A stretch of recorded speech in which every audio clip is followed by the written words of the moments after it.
Thank you. Please be seated.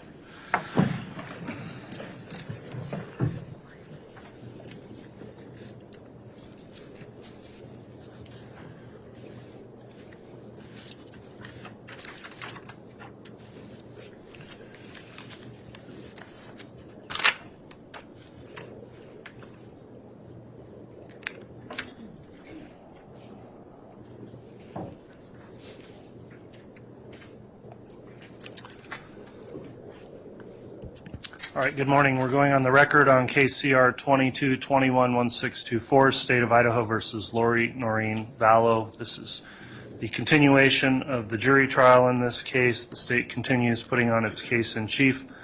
Prosecution's here present, as well as the defendant and her attorneys.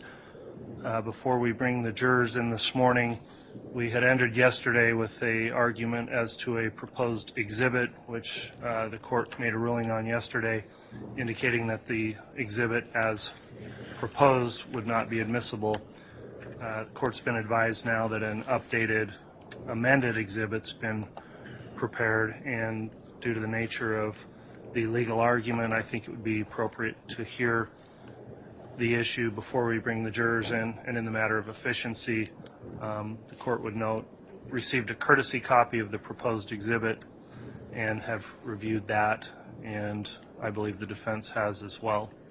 So as we get started this morning, let's talk about the issue of the next witness's proposed demonstrative exhibit, which I believe the state's offering under Rule 1006.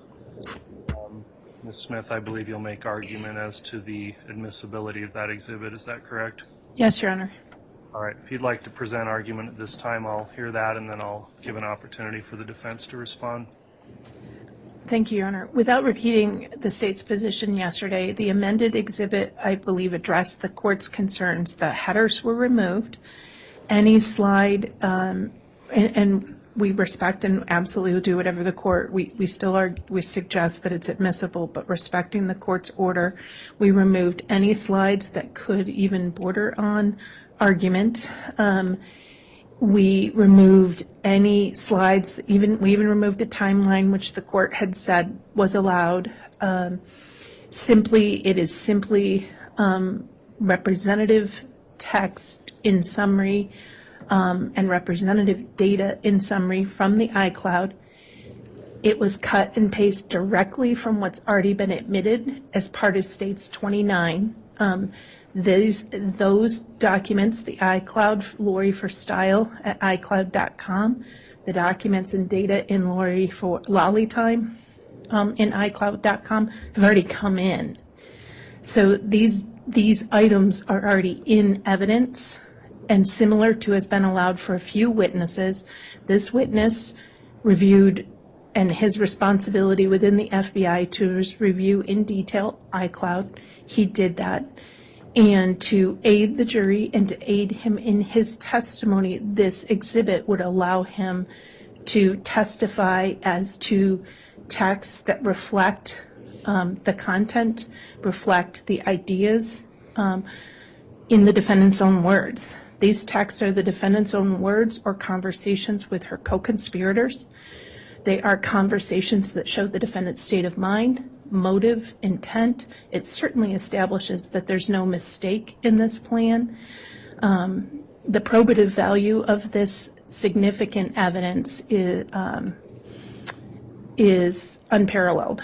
And Agent Hart has spent hundreds of hours reviewing the iCloud, and to ease his testimony, to make it easier for the jury, he prepared this summary, and using this summary will aid the jury in reaching questions and making an ultimate decision on this case. All right. Thank you, Ms. Smith. I believe Mr. Thomas, are you going to make argument in opposition? Yes, Your Honor. So I received this last night, the final version, shortly after 8 o'clock. We were reviewing that last night and this morning, and in our review we found multiple pages that have impermissible hearsay. I understand that the court is willing to allow in hearsay of co-conspirators pursuant to evidentiary rule, but on pages 2, 5, 7, 15, 43, 46, 72, 73, 75, 80, 81, 82, 83, and 84, there are numerous impermissible hearsay statements from either witnesses who have testified already or witnesses who have not been called, including Melanie Boudreau, Cole Vallow, Zach Vallow, some unlisted individuals, Audrey Baratario, and Sidney Woodbury. We believe that this is far outside of what Mr. Hart will be able to testify to, and if he testifies to anything that what these people said, if he gives any commentary, then that's going to be impermissible hearsay, and he's just going to read impermissible hearsay into the record. And so I would ask that this be excluded for those reasons. All right, thank you, Mr. Thomas. The representation from the state is, and of course the court has not gone in and reverse engineered the exhibit to make sure that the summary in proposed 183 is pulled directly out of already admitted evidence, which was state's 29, that is the continuing representation of the state that in fact all of the communications in 183 are directly from 29, which was previously admitted. I apologize, my microphone wasn't on. Yes, Your Honor. In fact, to ease any concerns the defense might have with that, we have actually placed on thumb drives as states exhibits 29C and D the entirety of the Lally time at iCloud.com and the entirety of LoriForStyle.com, as we have, our practice has been in this case to prevent hundreds of thousands of pages being flooded the court file. We have admitted the business record certificate and then taken portions of the representative records and admitted those.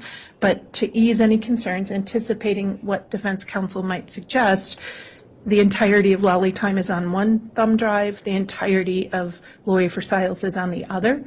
And we certainly, I'm confident that those had been disclosed to the defense a few times, but for these counsel, we know the earliest they got it was in August of 2021. And it was in that production they received, so it's a duplicate of what they received. It has been verified, the copy by Agent Hart.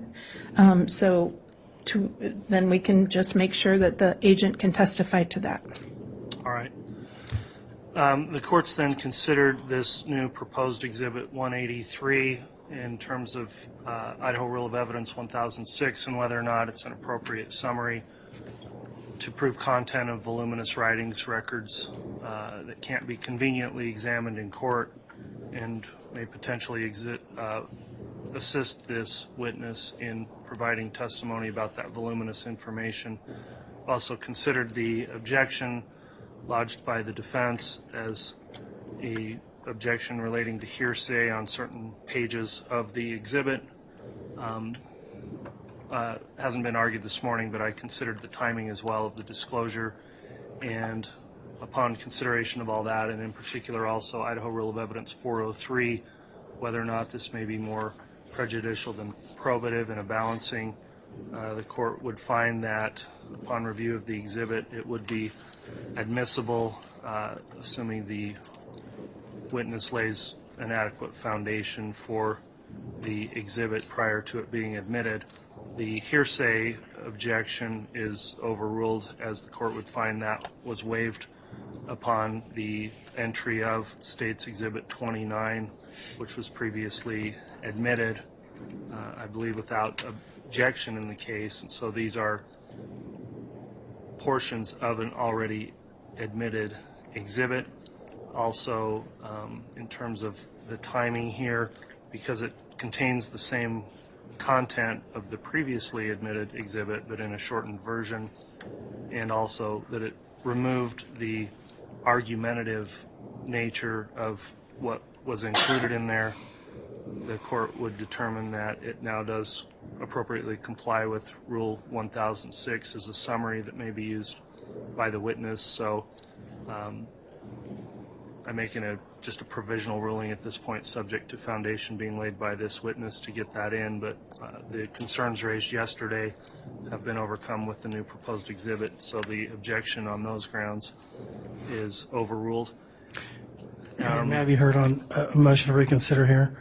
Go ahead, Mr. Thomas. The issue I have, Your Honor, is that if the court doesn't require that the state take these out in these particular pages, 14 different pages, that the state has indicated that these are voluminous documents. We had no idea that they were going to pull in these hearsay statements. We had no idea that they weren't going to actually call any of these people that I've indicated, and it would be ineffective on our part should we just roll over and allow this to happen. And Your Honor, I believe that ineffective assistance of counsel is a big deal, and I think that this state could cure this by pulling out those items that were in this hearsay, that are hearsay within this. I understand that it has already been admitted as an exhibit, but to have the jury hear impermissible hearsay just because of a mistake on Ms. Vallow's counsel, that we allowed this to come in without the objection of hearsay, I think would be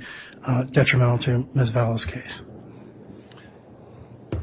All right, any response to that, Ms. Smith? While I respect and admire defense counsel's creative advocacy, one, it's not an impermissible hearsay. It's the defendant's statement. We're not offering the statements of any of the people in there for the truth of the matter asserted other than the defendant. Those provide context for that. So while I applaud the advocacy, the law is clear. The defendant's statements, when offered by the state, are admissible. The statements of the others are not inadmissible hearsay in that we are not offering for the truth of the matter. For example, the comment that Ned was in Charles is been in multiple times, sometimes without objection, and we're not offering it for the truth of the matter asserted that Ned was in fact in Charles Vallow. We are offering it for the response that the defendant made to this case. So one, it's not inadmissible hearsay. Two, defense counsel has multiple reports on this, and the characterization of ineffective is just simply misplaced, though I understand and respect the advocacy. It's just flat out not accurate. The appellate record on this will be clear, and the state has no concerns offering this exhibit in the context it's been put forward and offering and purporting the defendant's own statements. So for that reasons, legally, the defense's position is unfounded.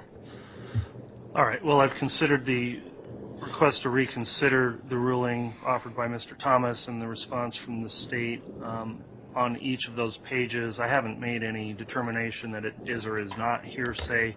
They are statements of other persons apparently contained in those pages.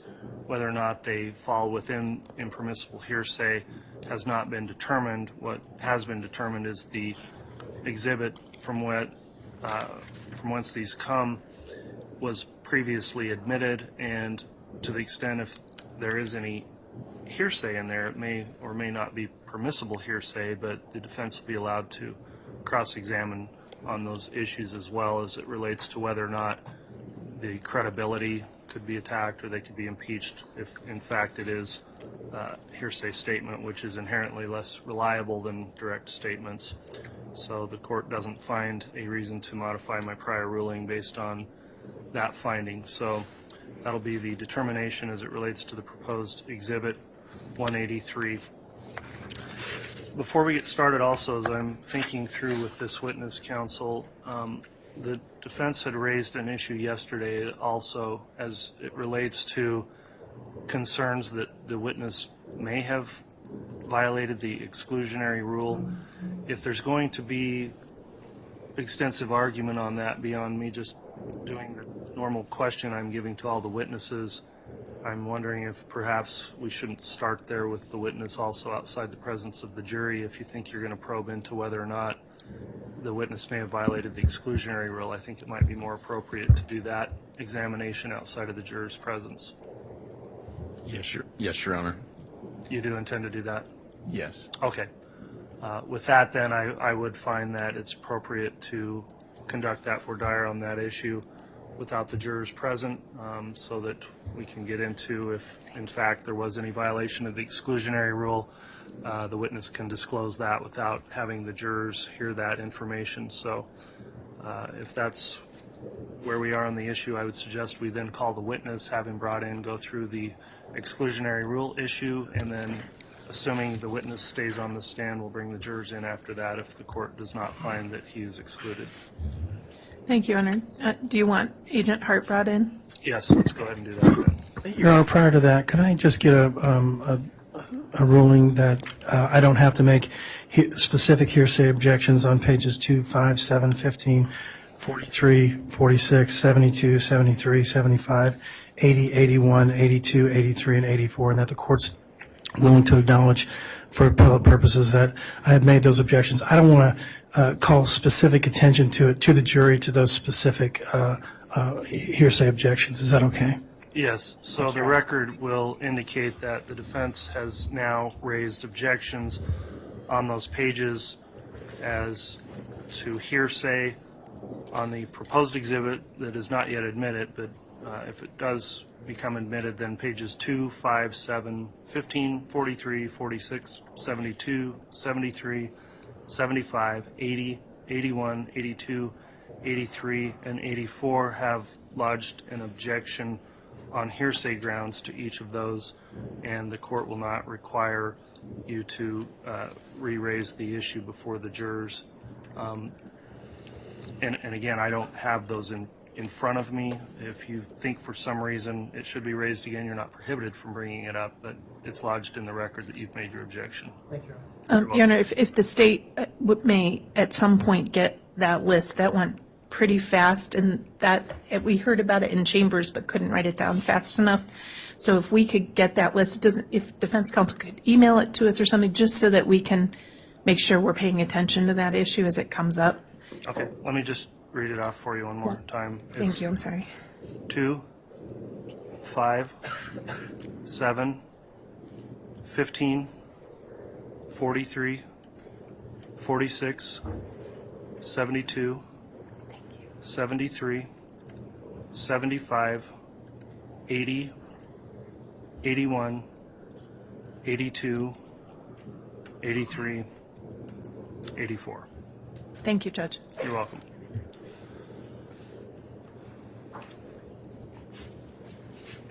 Okay, let's go ahead and have the next witness called and sworn then, and we'll go through an initial voir dire on the exclusionary rule issue.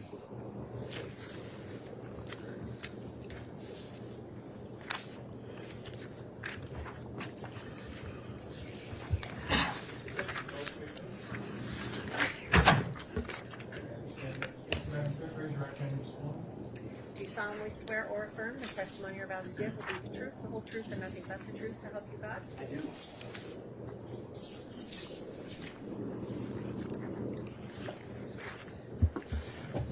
Your Honor, as the witness is taking the stand procedurally, do you want the state to go first on this inquiry, or? The court, I just want to make sure I'm standing where I need to be. Yes. So give me just a second, counsel.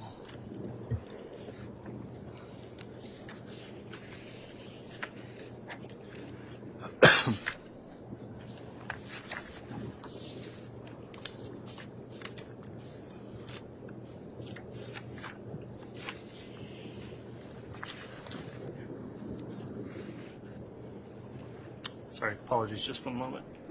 I would have a brief consultation.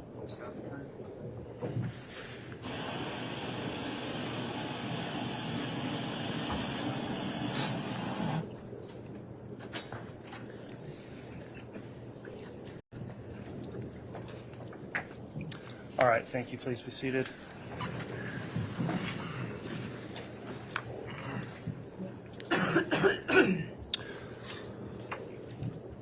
All right, at this time then, Agent Hart's been placed under oath. The issues arisen as to a potential, I guess, issue raised by the defense as to whether or not there's been a violation of the court's exclusionary rule as it relates to this witness. The court would note it's previously entered an order that prohibits witnesses in the case from seeing or reviewing or being exposed to the trial testimony before they testify. And so, because the issue's been raised specifically, I would ask the state if you want to conduct any voir dire on the issue of the court's exclusionary order, then I'll allow the defense to cross-examine on that narrow issue. This is prior to starting any testimony before the jurors, and I'll note on the record the jurors are not present for this stage of the proceedings. Good morning. Morning. Sir, do you prefer to be called chief deputy or agent? I'm used to one, but I know you're something else now. For this case, agent is fine. Okay.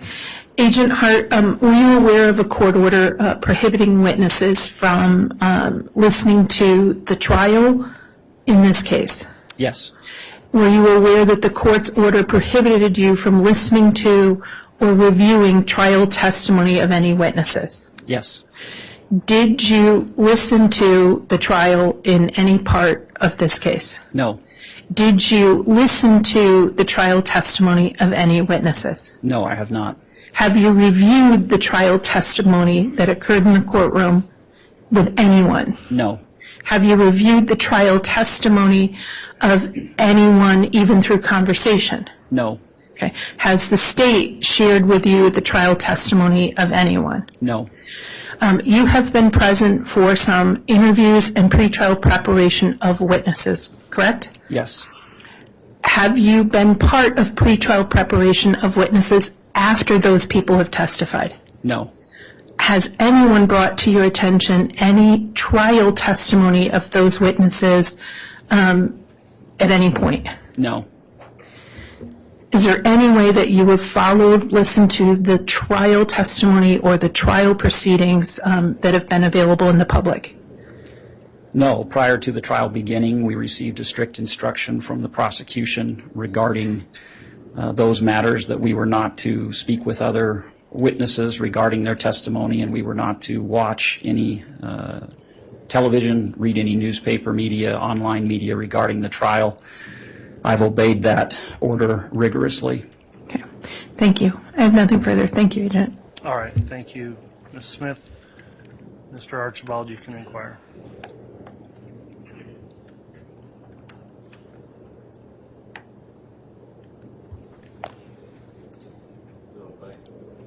If I understand correctly, you're not with the FBI any longer, but that was your former job. That's correct. And as your former job as an agent with the FBI, was it part of your duties to review all summaries from other FBI witnesses? I guess I don't understand your question when you say FBI witnesses. There's been a number of FBI witnesses who have testified in this trial. Are you aware of that? Yeah, FBI employees? Yes. Yes. Have you reviewed their statements? No. Did you coordinate with anyone about what other FBI witnesses were going to say and what you were going to say? I was part of the investigation from its inception, and so during the course of the past 3.5 years, on a number of occasions, I have met with our FBI analysts, our FBI forensic accountants. I approved reports that they wrote during the course of the investigation, but I have not discussed their testimony with them in any way. So they would prepare a report, you would review that, sign off on it? Correct. Has there been anyone from the FBI who's been attending this trial? Objection. Relevance. This is about his exposure to the proceedings in the courtroom. This isn't about who was where. I'll rephrase the question. Okay, go ahead, Mr. Archibald. Is there anyone from the FBI sitting in the courtroom right now? Objection. Relevance. It's not relevant, I guess, if they're not testifying. Has the person who is from the FBI, who is sitting in this courtroom, have you had conversations with him about what's been happening here in court? No. Have you received any emails or texts from this FBI person who's here in the courtroom? No. Objection. Relevance. It needs to be more narrow than that, Mr. Archibald. It's whether it relates to observation of any trial testimony. So this FBI person who's in the courtroom, has he provided any information to you about what other witnesses have said? No. Have the prosecutors relayed any information to you about what witnesses have said? No. In fact, on a number of occasions, I've been asked to leave the room so that they could discuss those matters. Have the local police from Rexburg or Madison County or Fremont County provided you any information about what's been testified here in court? No. All of those individuals have been very cautious and careful, as instructed by the prosecutors, not to discuss those things. Okay. Well, thank you, Agent. All right, counsel, with that line of questioning, then, the court did not find any rationale behind a objection under the exclusionary rule.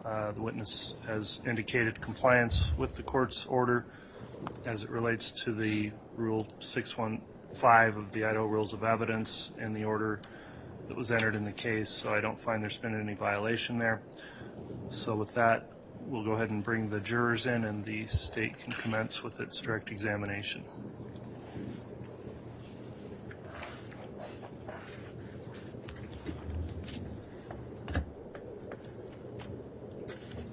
Your Honor, while the jury is being brought in, may I and Mr. Wood get set up for the state's direct?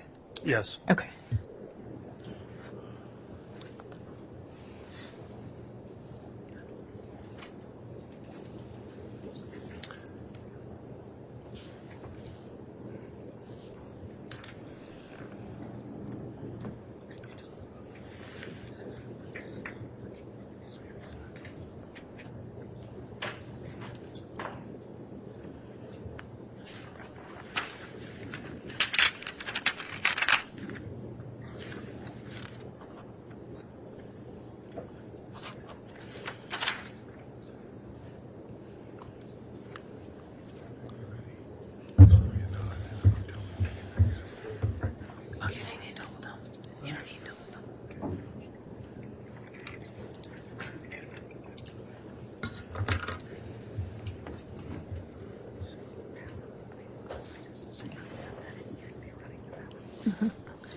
But we're still going to do full start.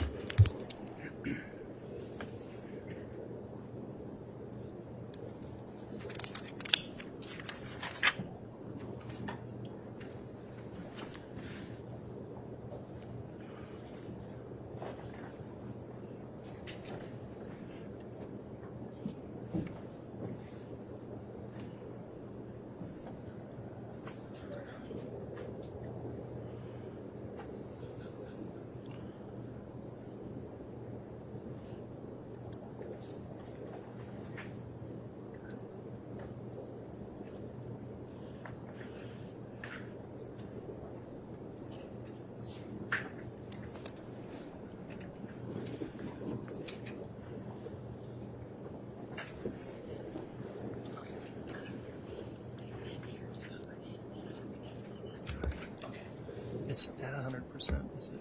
Will it make it to lunch, or should I just keep it plugged in? Okay. That's right there, so we can move it around. Okay. Perfect. Thank you. All right, please.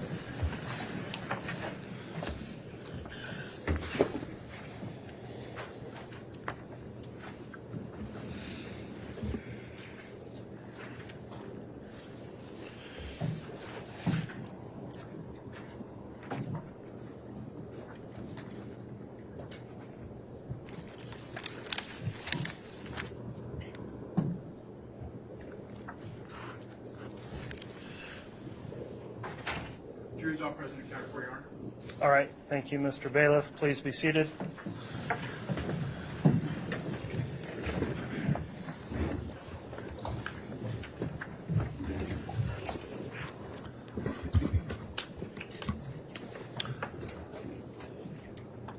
Okay, we're on the record on case CR 22-21-1624, State of Idaho versus Lori Noreen Vallow.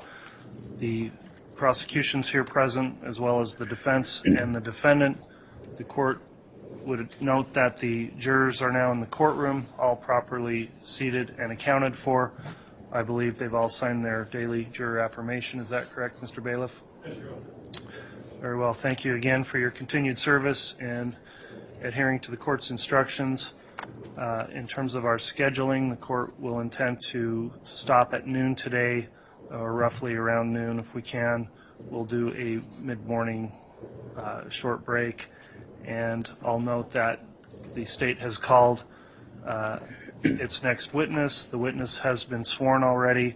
We had some testimony as it related to the exclusionary rule argument, and that's been resolved. So the court doesn't have any further inquiry for the witness before you start with your examination. Ms. Smith, if you'd like to commence with direct, you may. Thank you, Your Honor. Good morning, sir. Good morning. Sir, can you introduce yourself to the ladies and gentlemen of the jury and spell your last name? Yes, my name is Douglas Hart, H-A-R-T. Sir, how are you employed? I am currently employed as the Chief Deputy for the Canyon County Sheriff's Office. The sheriff is the elected official. The Chief Deputy is second in command underneath the sheriff. How long have you been at the Canyon County Sheriff's Department? Approximately 8 months. Okay. How long, where were you before that? From 1995, September of 1995 through September of 2022, I was employed as a special agent for the Federal Bureau of Investigation. Can you give us a little bit of information on your background as a special agent with the FBI? Certainly. I attended the FBI Academy in Quantico, Virginia, and graduated from the Academy. My first assignment was to the Honolulu, Hawaii Division. I was assigned to the Organized Crime and Drug Squad.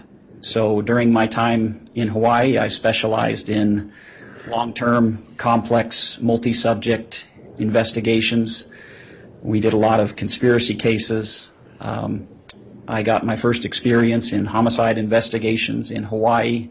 We had 2 homicides that my squad investigated that took place on military installations in Hawaii. After 5.5 years in Hawaii, I sought out a relatively unique assignment in the FBI. Which was? Wherever there is an Indian reservation, you will find a small satellite FBI office. At any given time, 2 to 3% of the FBI are designated as Indian country agents. That assignment is unique in that most persons' crimes don't fall under federal jurisdiction. However, for Indian reservations, the FBI, along Judge, with I'm going to object to that. This is irrelevant information that he's giving, just to bolster his own credibility. Well, Your Honor, his experience and access to direct investigations into persons' crime is relevant, and it goes to lay a foundation for the findings and observations he made as one of the primary investigators in this matter. All right. Well, I understand laying the foundation. I think at some point the detail might become additional than we need for just foundation for this particular case, but I'll overrule the objection at this point, Ms. Smith. Thank you, Your Honor. So you were discussing about your investigative background in various Indian reservations. Yes. What else, what other experience did you have as a line investigator in those territories?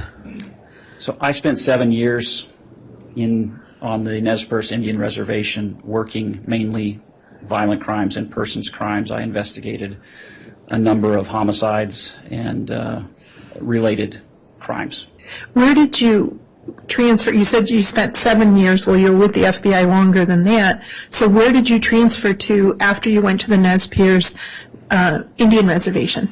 In 2001, I transferred to the Boise, Idaho Resident Agency, where I was assigned as the supervisor for the Treasure Valley Metro Violent Crime Task Force. What were your responsibilities as the supervisor for that violent crime task force? So that task force was led and funded by the FBI. Our primary responsibility was to investigate gang violence and organized crime violence, drug trafficking. So I was the supervisor of the task force, but also an investigator on a day-to-day basis. Where did you proceed after you were part of or head of the Violent Crime Task Force? So I spent 7 years in that capacity. In June of 2015, I was promoted to be the supervisory senior resident agent for What does supervisory senior agent mean? That means I was the supervisor for all FBI criminal programs in the 34 southern counties of Idaho, which included agents in our Boise office and agents in our Pocatello office. So as the supervisor, did you continue to be involved in direct investigative activity yourself? Absolutely. Why? What's that? Why? The FBI is fairly minimally resourced in Idaho. I had responsibilities as a supervisor for the agents that worked for me and for their cases, but I also continued to work as a case agent on a number of matters that I was able to essentially assign to myself. Let's back up just a little bit. What training did you have in terms of investigation and investigative supervisory responsibilities? So the initial training for an FBI agent takes place at the FBI Academy in Quantico, Virginia. It's approximately 17 weeks of training over a variety of subject matters. And then subsequent to that, I've attended many what we call in-service trainings that are specific to a specialized law enforcement duty or topic, such as crime scene management schools, interviewing, interrogation schools, written statement analysis schools, so on and so forth. Did you have any training with the identification and location of clandestine graves? Yes. Can you tell us a bit about that training? So when you are assigned as an Indian country agent, you attend a special crime scene management school that's a very intensive week-long course that encompasses a lot of different aspects of crime scene management and investigation. The FBI has evidence response teams, but they were 11 hours away from where I was situated, so we did all of the crime scene work ourselves. Part of that training was the identification and location of clandestine grave sites. What does clandestine grave mean? It means someone has buried a body where they don't want it to be found, and so that's the clandestine part of it. And so you received training in the clandestine grave location and identification. Location, identification, as well as grave exhumation. Okay. What does that mean? That means the process of exhuming a body that's been buried. There are techniques and measurements that are required as you undertake that endeavor in a crime scene. It has to be done very carefully and according to strict procedures. And you talked a bit about your training, and now let's talk about approximately how many cases have you been a criminal investigator on in your overall capacity with the FBI? Hundreds. It would be hard to put a specific number on it. Approximately how many homicides have you been part of the investigation of? I would say conservatively between 20 and 30 homicides. Okay. And how many cases have you been involved in which involve crimes against children?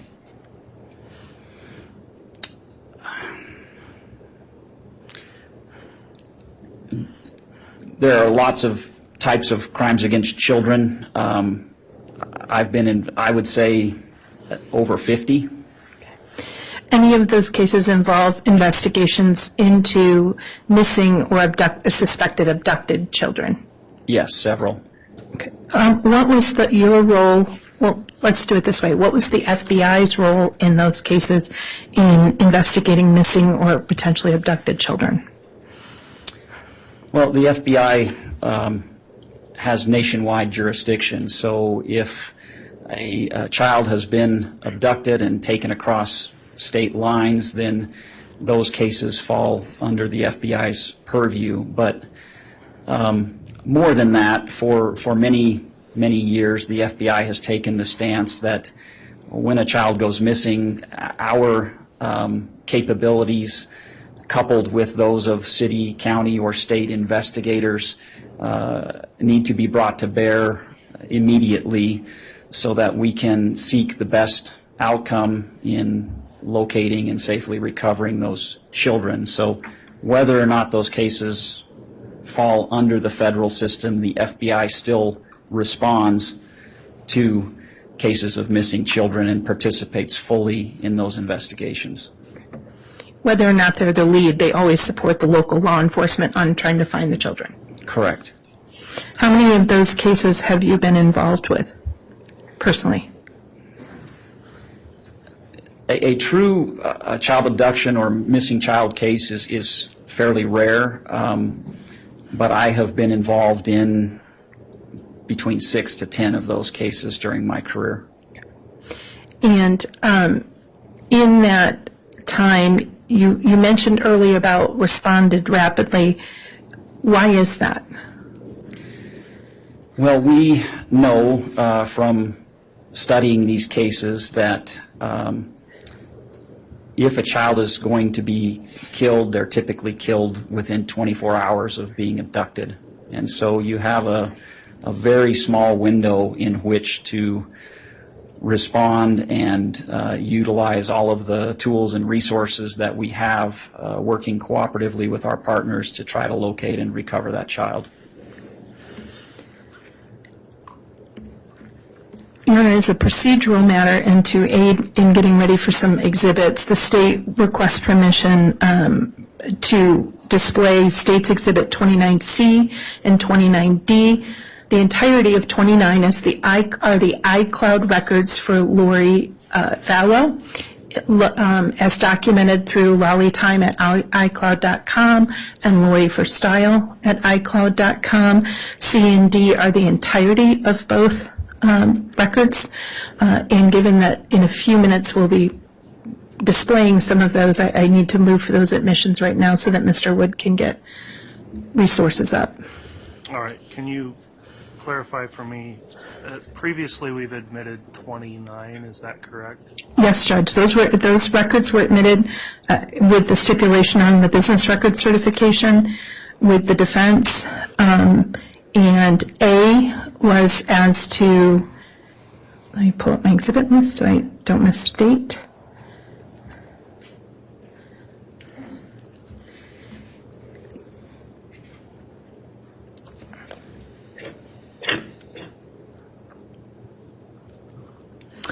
$29A was the certified business records for Lori for Style at iCloud.com. 29B was the certified records for Lolly Time at iCloud.com. C is the entirety of Lori for Style at iCloud.com.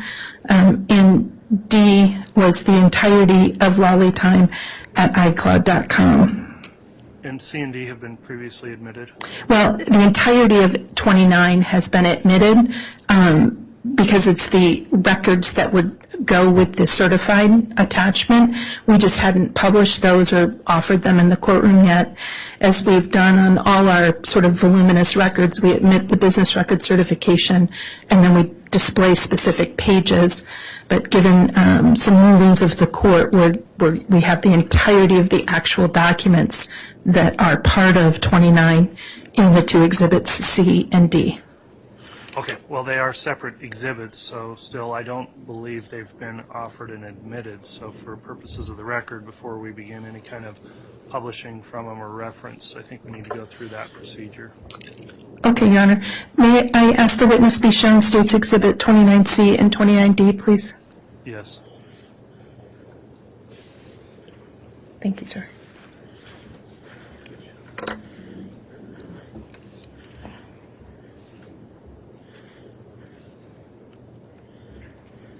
Has a copy of this been provided to the defense? Yes, in exhibit in August of 2021. That's the documents you were given in discovery. It's the iCloud accounts provided in August of 21.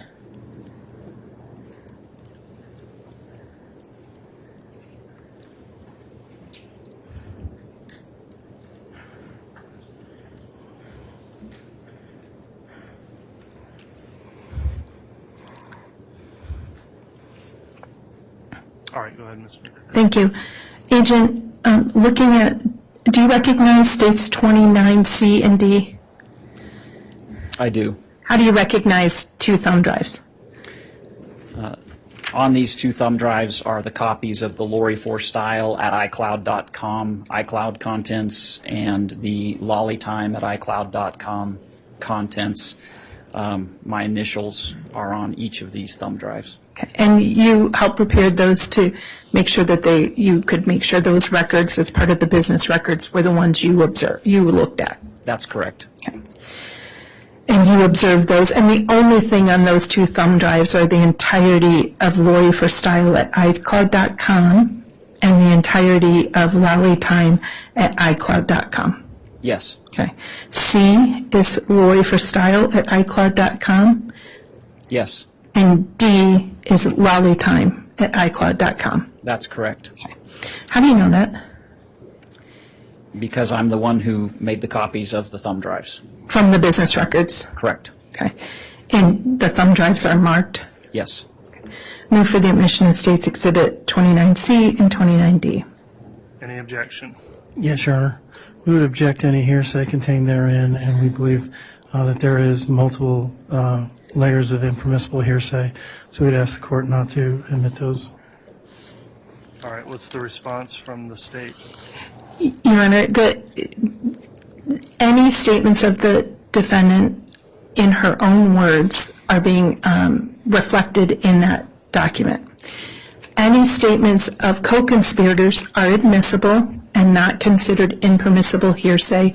So communications between her, Alex Cox, other co-conspirators, including Chad Daybell, are relevant and admissible and allowed before the jury.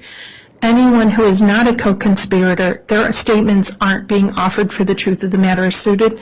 They're simply being offered to provide context as to what the defendant's response was. It goes directly to motive, intent, that there's absence of any mistake on this issue, and therefore are highly probative and relevant. All right, and could you, I know I've already asked this, but could you again explain to me how these tie into 29? Not a sub, but just the Exhibit 29. Exhibit 29 was the certified business record, and at the beginning of the case, the defense agreed with the state that if we omitted the certification of the business records, that the state could produce various portions of those records rather than the record in entirety. We recognize that the rule typically requires that you admit the entire record with the certification, but because of the volume of documents that we've offered, we admitted select portions by agreement. These are the actual entirety of those business records. So in some respects, 29 as to Lori for Style and 29 as to Lolly Time are more complete than any of the other business records we've done because it's the entirety of those records. And so the court has before it the certification, and the agreement was that the underlying records came in and in fact have been used with multiple other witnesses, but not in their entirety, without objection. Nate Duncan, Detective Hermosillo, referenced by Detective Pillar. So these records have been referenced by multiple individuals, and now the state is providing the entirety of both business record sets to the court. All right, thank you for the explanation, Ms. Smith. So the court's considered the objection of the defense on 29C and D. The court's also considered previous ruling allowing for the admission of Exhibit 29. The court will overrule the objection as it relates to the hearsay objection, finding that because these are the accounts of the defendant and the statements therein made by the defendant would not be subject to a hearsay exclusion, and those other statements in there, as noted by the state, would not be subject to hearsay also, as they are not being offered for the truth of the matter asserted. Also, that there's been essentially a waiver of further objection where the information contained in 29C and D where 29 was already admitted and multiple witnesses have already testified to information contained within 29. C&D is the entirety of that information from where that other testimony came from, that it would be appropriate to allow 29 C&D, which is the complete version of the records, to be admitted. So for that reason, exhibits 29 C and D will be admitted. And finally, also finding that this witness laid an adequate foundation upon identifying those thumb drives. So exhibits 29 C and D are admitted.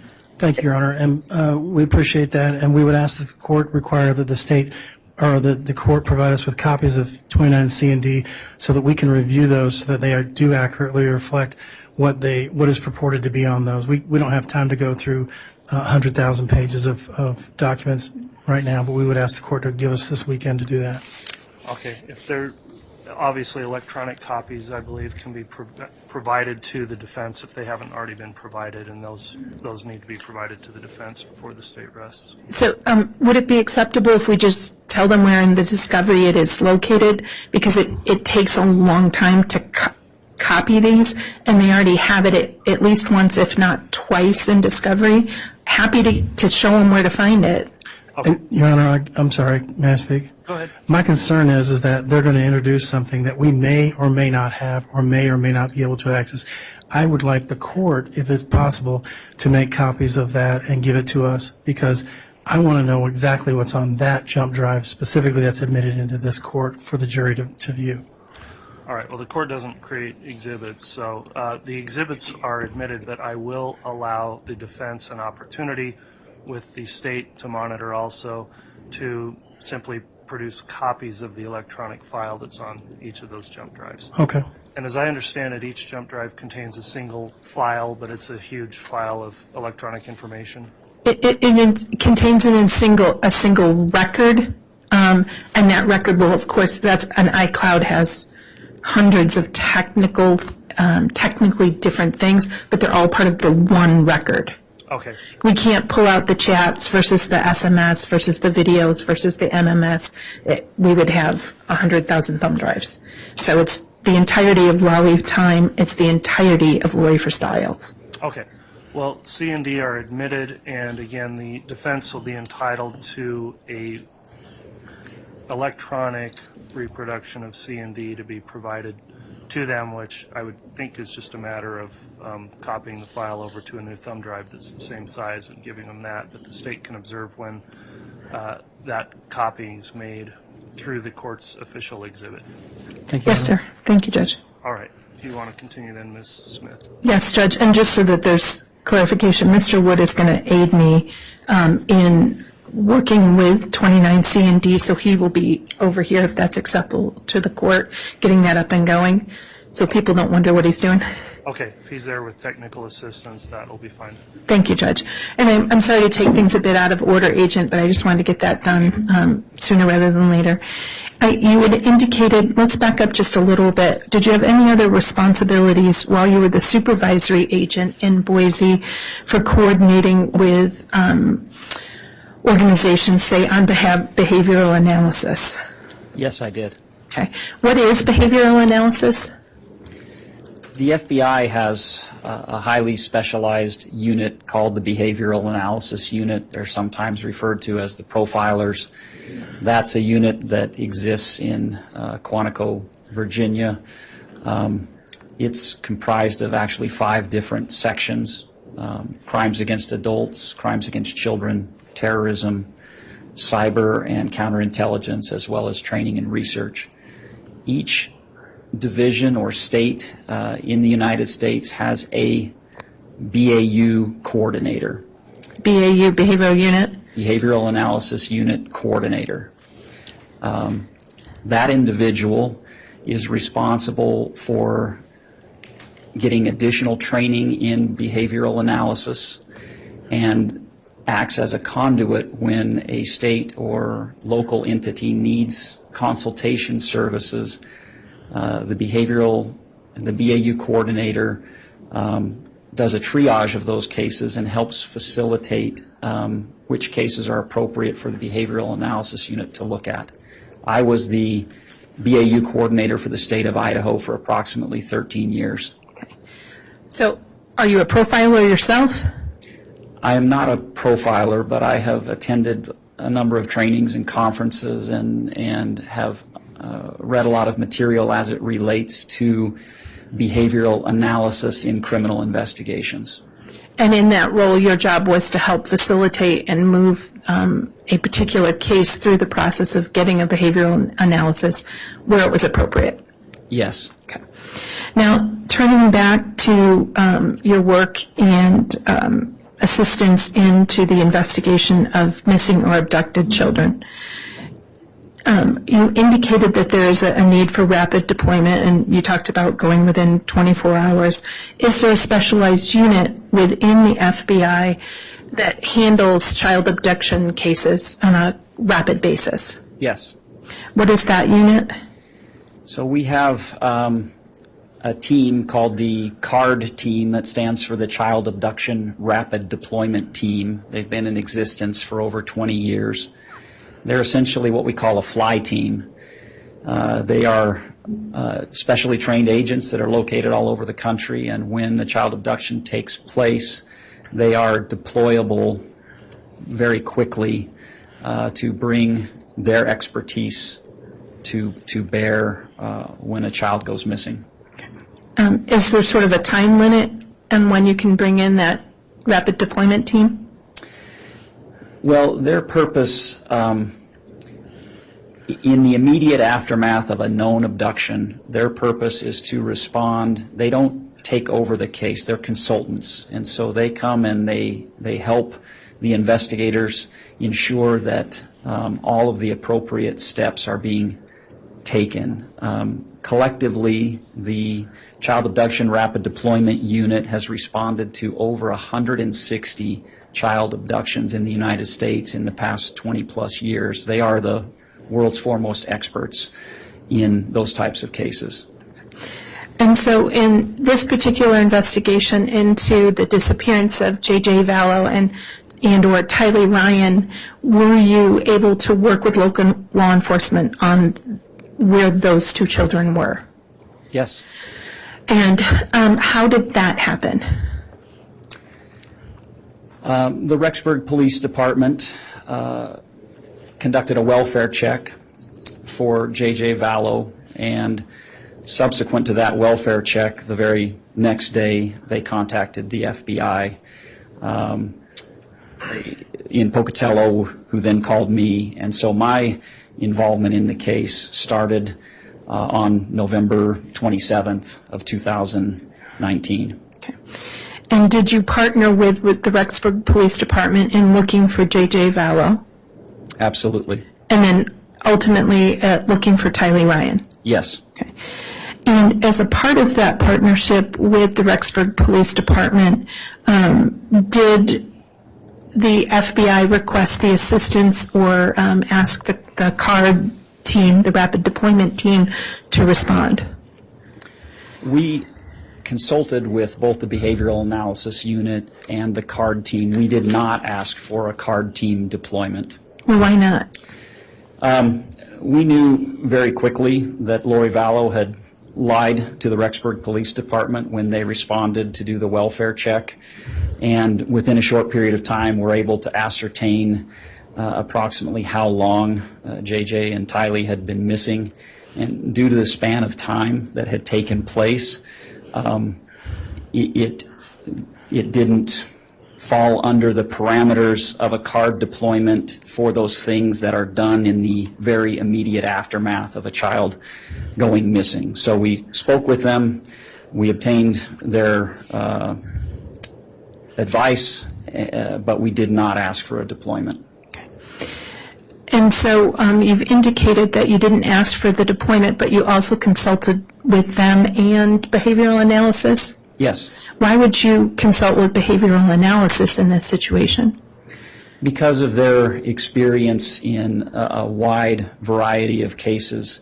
And so they have background and expertise that your average agent does not possess. And so when you have a complex, complicated case, we consult with them to try to get the best advice to help us as we proceed forward with the investigation. So when you say get the best advice, does that mean helping you analyze evidence and assess and maybe reach conclusions? No, the behavioral analysis unit would give advice. For instance, if we had a critical interview, we might talk to them about that subject and get some strategies that they may suggest for the most effective interview techniques. But in this instance, and they can provide an analysis of their own, but in this instance, most of the analysis in this case was done in-house by us here. Okay. And when you say in-house by us here, when you say analysis, what does that mean? Well, an analysis simply means looking at and reviewing various types of records and data. There's a vast spectrum of information that's valuable to us in these investigations, from business records, cell phone records, iCloud records, so on and so forth, video records. We review all of those things to look for evidence relevant to the case. And so when you say evidence, that means common ideas, investigative leads, themes or theories that the investigators need to follow up on. Yes and no. How yes and how no? So yes, in the sense that when we are trying to determine a motive for a crime, there may be a theme that is relevant, that gives us an indication as to why an individual may have committed a crime.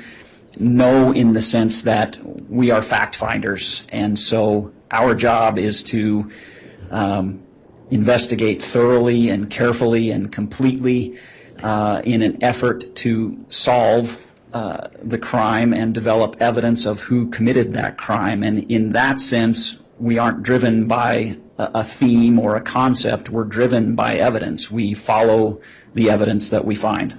You follow the evidence where it goes. Yes. And if it's centered around a particular subject, you follow that subject wherever it goes. Correct. Okay. Now, specifically in the investigation into the disappearance and sadly, ultimately, the murder of JJ Vallow and Tylee Ryan, and the murder of Tammy. I'm going to object to argumentative. Sustained. Specifically in your review of the investigation into the disappearance of JJ Vallow and Tylee Ryan and the death of Tammy Daybell, what were your particular roles? I had two primary roles in this case. My first role was as the supervisor over this investigation.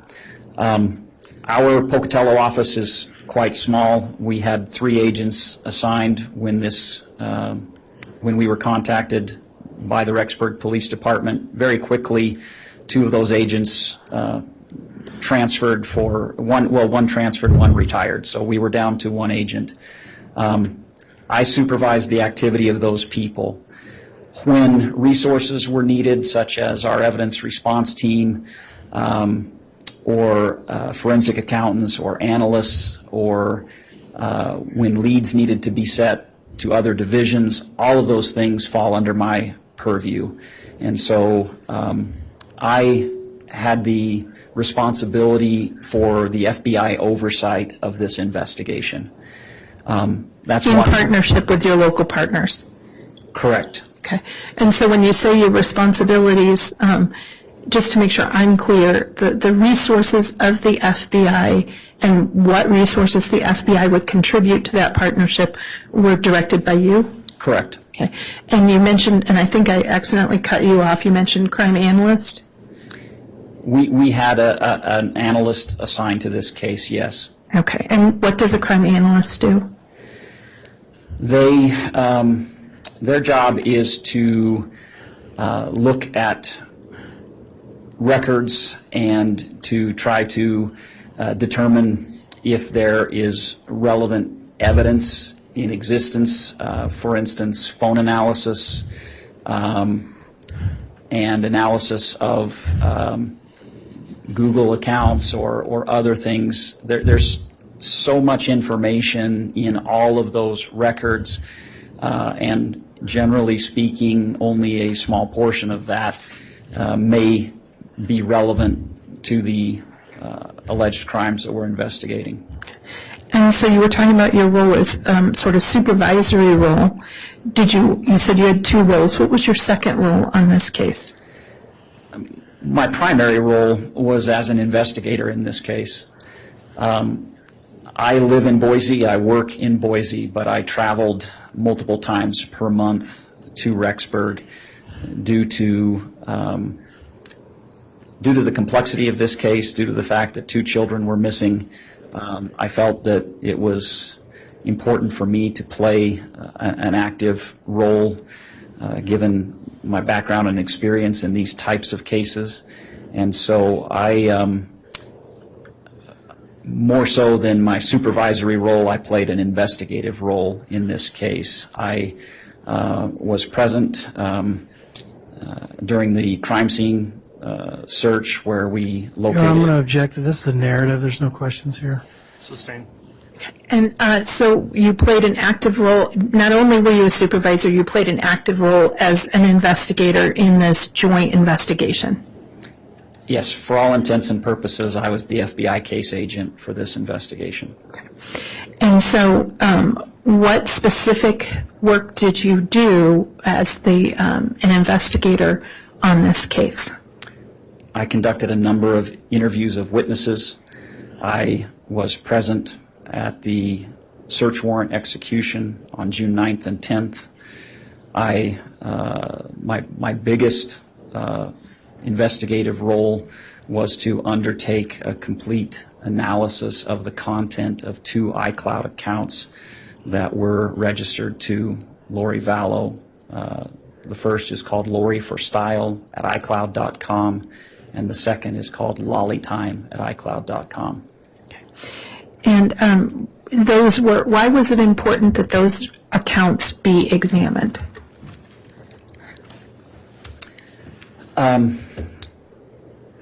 Because of the value of the information that's contained in those cloud storage. When you say the value, can you help us understand why such accounts would be valuable to investigators in this situation? Sure. The iCloud is simply the storage or backup for your Apple iPhone usage. Our phones are not phones anymore. They're phones, they're email accounts, there are cameras, they contain photos and videos. We have text messaging, we have multimedia messaging. All of those things are stored in the iCloud, and so in this instance we have a large volume of direct communications between Lori Vallow and others in this case. We have a number of photographs and videos and emails and contacts and notes that are all relevant to this case that were discovered during the review and analysis of the iCloud account. And that information was shared across departments and across agencies by multiple investigators, correct? That's correct. We had access to these iCloud accounts fairly early on in the investigation, and they played an important role in our ultimate conclusion of what took place in the case. And so as you shared this information, did it lead the law enforcement partnership to execute a search warrant on the Daybell property on June 9th and 10th of 2019? Yes, it did. Or 2020, I think I misspoke. 2020. Okay. And you explained you were physically present? Yes, I was there, again, in a dual role. I was the FBI supervisor on scene for that search, but I also participated as an investigator throughout the 2 full days that the search was executed. Okay. And so can you tell us about your personal activity at the Daybell residence on June 9th and 10th of 2020? Yes. Our evidence response team was present to oversee the search, but due to the size of the property, other agents and investigators that are not formally part of the evidence response team were asked to help and to participate. The first step that took place was essentially walking the property, looking for evidence that might exist within the property. And did you personally walk the property looking for evidence? I did. Okay. What was the next step taken after officers and agents working together searched that property?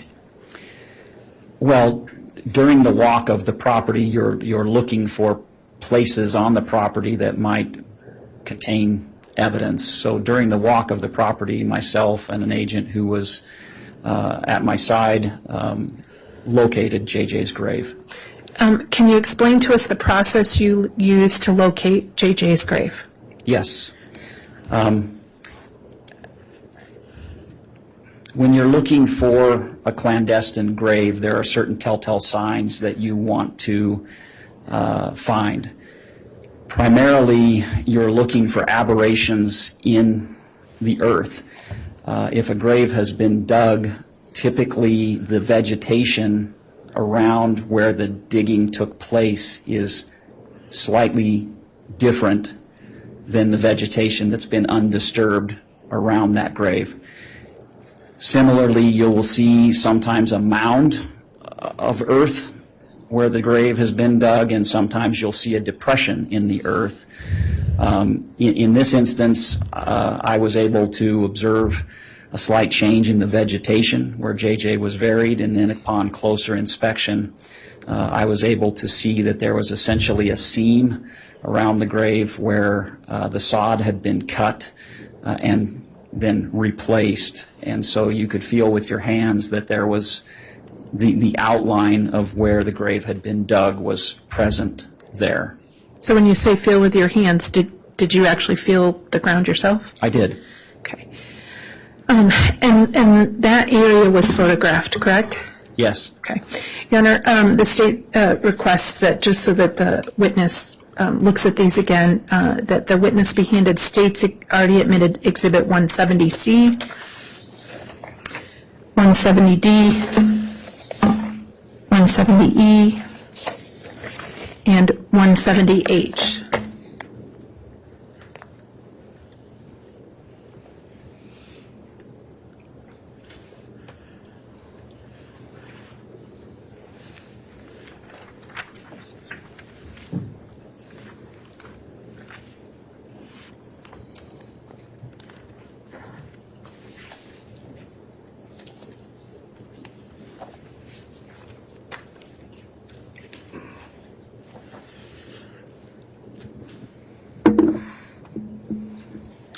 Thank you. Sir, would you take a look at those, please?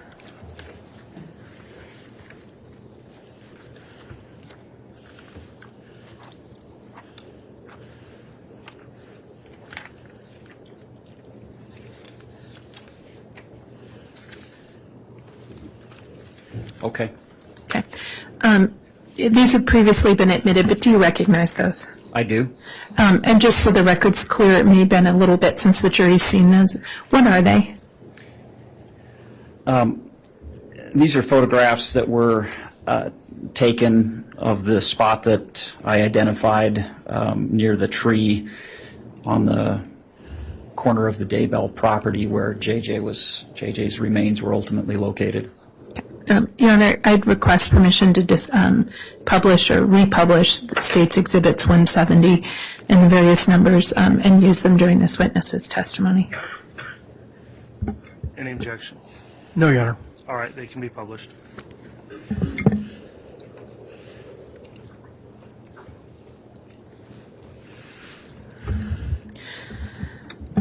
So you indicated a discussion on a change of vegetation. I would like you to chat with us if you see that in State's Exhibit 170C. And let me zoom out. Oop.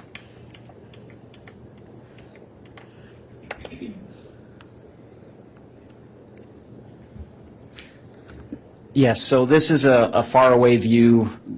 The subsequent photographs will be a little more telling, but essentially you can see right here this little spot. If you look at the greenery that surrounds this spot, and you can see some yellowing, and it's just, unless you knew what you were looking for, you might not notice it, but this is JJ's grave.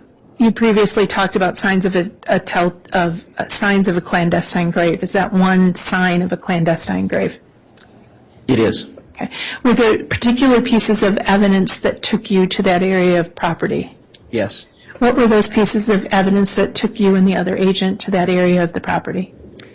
We searched the entire property, but we knew that on September 23rd of 2019 that Alex Cox's cell phone had been located in that area for a period of time. So going to that area, you saw that area and that sort of yellowing, and you said there's another picture that perhaps shows it better? Yes. Okay. Let me show you State's Exhibit 170D.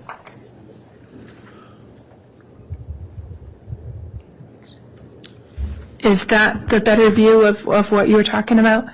Yes. This is a close-up view, and so you can see the vegetation here is fairly long and lush, but you have this slight area here where the vegetation simply isn't growing as well, and you can see a defined outline. You can even see some edges here, and so that ultimately ended up being where JJ's remains were found. Okay. And you indicated that you felt the ground in this area.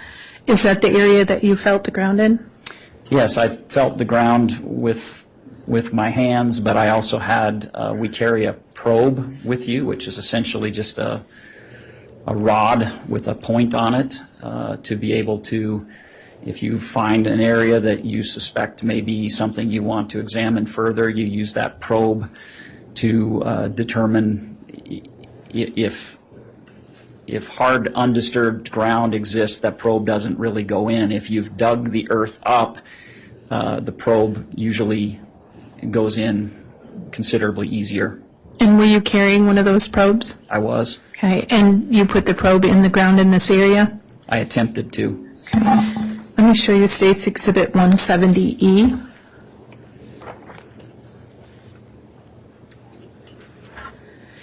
Is that one of the areas where you attempted to put the probe in the ground? Yes, that's just an even closer up shot that essentially shows the seam, or one of the, if we look at it as a rectangle, it's just one of the seams that existed where the sod had been cut up. And when you say the seam, and I apologize, I may not have asked you, so forgive me, turning back to State's Exhibit 170D, can you outline that seam again, that area, that rectangle you were talking about? Certainly. So this would be the top right here. You can see that line there. You follow it down here. There's the bottom, and then here's the other side. So this is your rectangle. Okay. And so when you located that, was that area approximately how big, or do you know? It's quite small. The seams on either end are probably 18 to 24 inches, and then the length would be approximately 48 inches. Okay. Child size? Yes. Okay. And so you said you attempted to put the probe in. What do you mean by that? I mean, the probe wouldn't penetrate the earth. Okay. Well, if that's a sign of a clandestine grave, why did you continue to look there? I'm sorry. If I thought you said earlier that a sign of clandestine grave was that you stick the probe in and the ground is loose, But if it's hard, it may not be. What caused you to look further when the probe didn't go all the way in? Well, the probe is just one simple tool that we use, and ultimately we understood why the probe didn't go in. Once we lifted the sod away, we saw that some boards and rocks had been placed on top of JJ's body, and so my probe was hitting those rocks and boards. Okay. And so that would be as what was reflected in State's Exhibit 170H? Correct. So this is a photograph of that spot that we've been looking at. And this shows where you can see where the roots and vegetation from the tree have been cut to prepare the grave, and then these rocks, and then this is one of two different boards that were present on top of JJ's body. And so was the dirt on top of those rocks and boards seemingly loose or mounded in any way? It was very, very shallow, so there wasn't a lot of dirt on top of these rocks. It was, I mean, as soon as we took the sod up, we could see that there were rocks placed there. This photograph shows the dirt having been removed from between the rocks as that grave was carefully and methodically exhumed. So this shows a couple of steps in where the sod's been taken away, and the rocks had been placed on top of boards. Once we removed the rocks and the boards, we began to see that something was buried there. Okay. And ultimately, that's where JJ Vallow was discovered? Correct.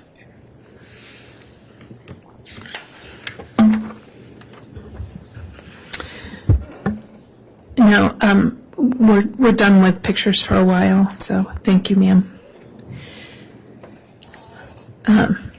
You were present when JJ was discovered, but other officers took over and helped exhume JJ's body, correct?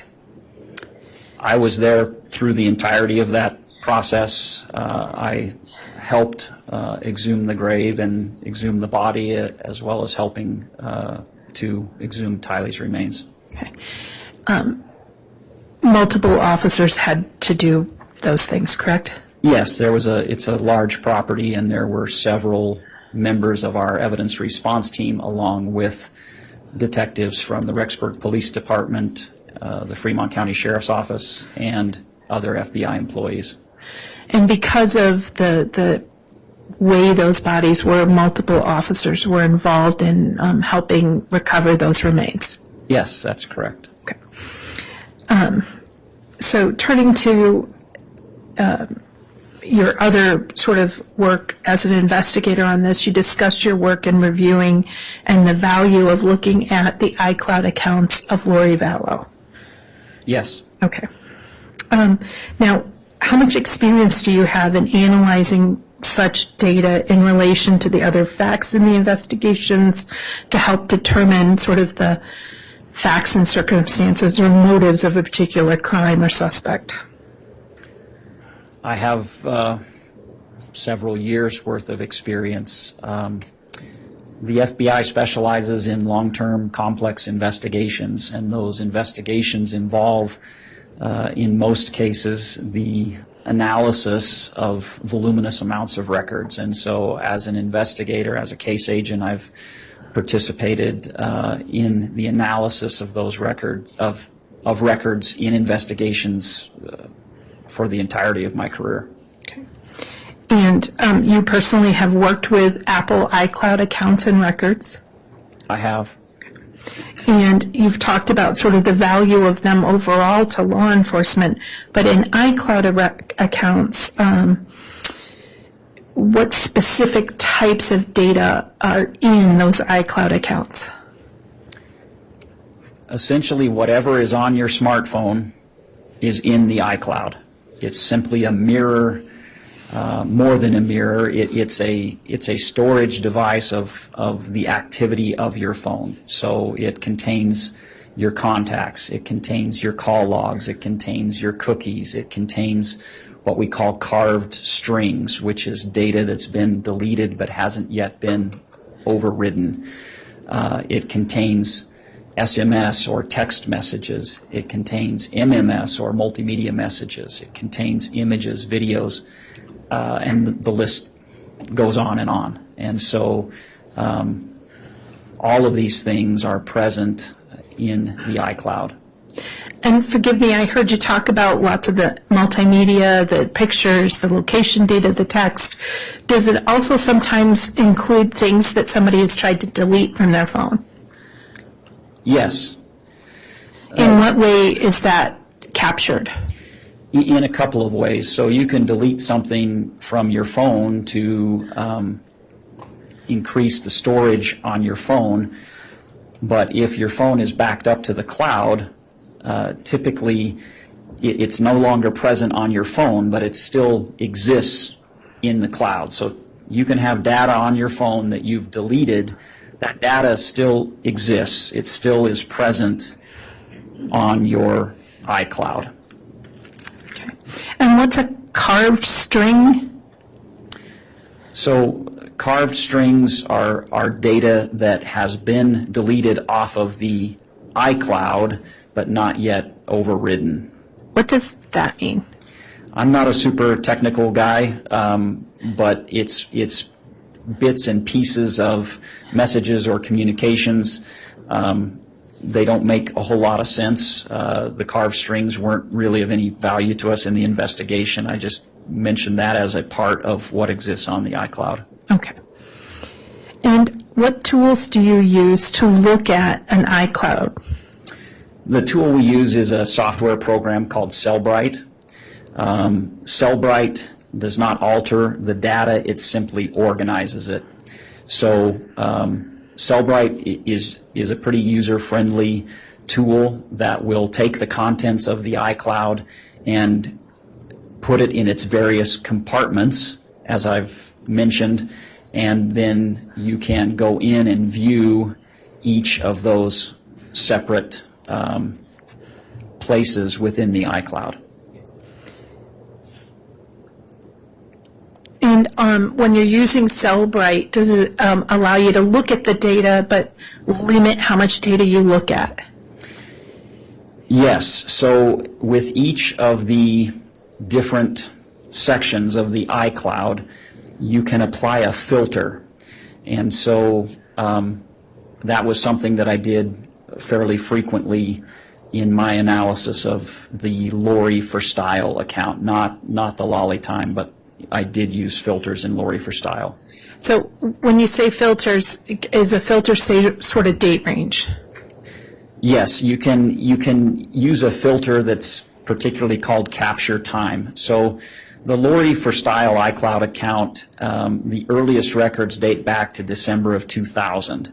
That's far beyond the scope of this investigation. And so the capture time filter that I used for the purposes of this case was October of 2018, the month where Chad Daybell and Lori Vallow first met. And so I did some cursory review of earlier data just to make sure I wasn't missing anything, but I focused my efforts on the date at which the conspiracy that's charged could have began. And what were those dates? Primarily, I would plug in October 26th of 2018, and then I would examine from that date forward. Okay. And why'd you pick that date? October 26, 2018 is the date that Lori Vallow and Chad Daybell met at a Preparing a People conference in St. George, Utah. And then you ended your filter when? On Lori for Style.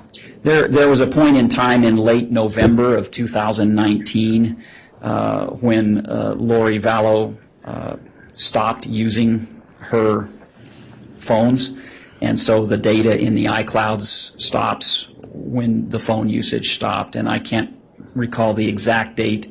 It's November 2019 for sure, towards the end of the month, but I can't recall the exact date. And what was the date that the law enforcement approached Lori Vallow? Lori Vallow was approached on November 26th of 2019. Okay. And then, but the data on Lori for Style stops sometime at the end of November 2019. Correct.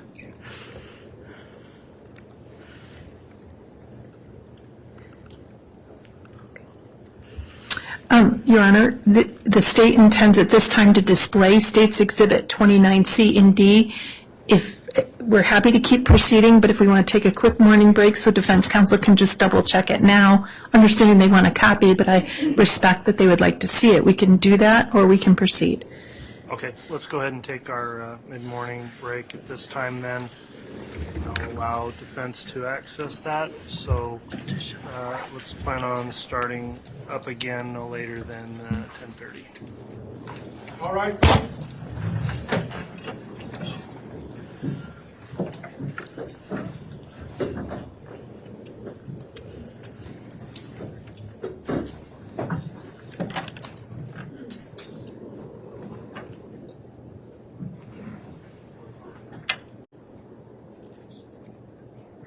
Thank you. Please be seated. All right, Mr. Bailiff, if you'll please have the jurors return to the courtroom.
Just as the jury's coming in, can we approach sidebar real quick? Yes. Okay. All right, please. Sorry. I can do it here. It's just.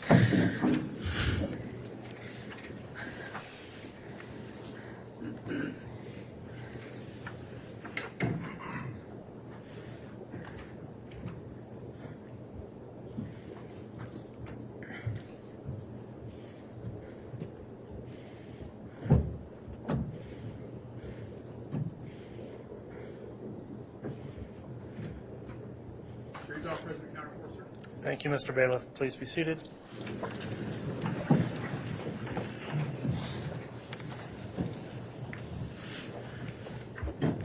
Ms. Smith, did you still want a sidebar? I can make the record here real quick.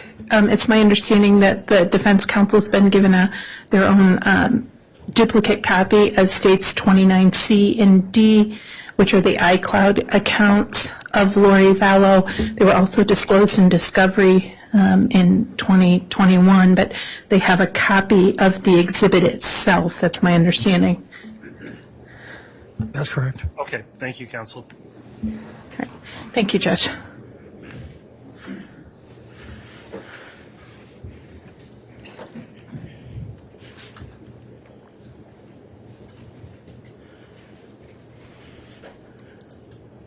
You can inquire.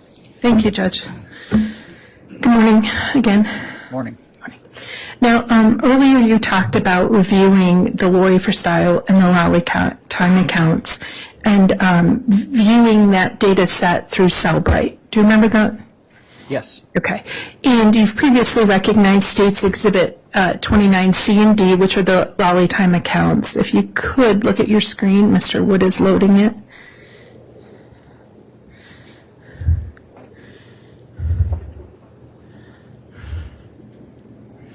It's taken just a minute. We need it. It's hooked up through the projector, the HDMI.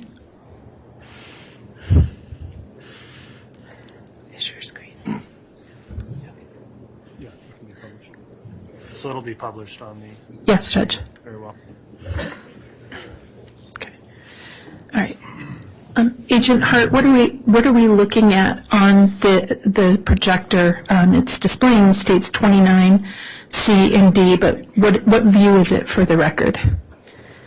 So this is the Cellbrite software. Essentially what you're seeing here is the Lori for Style at iCloud.com iCloud account.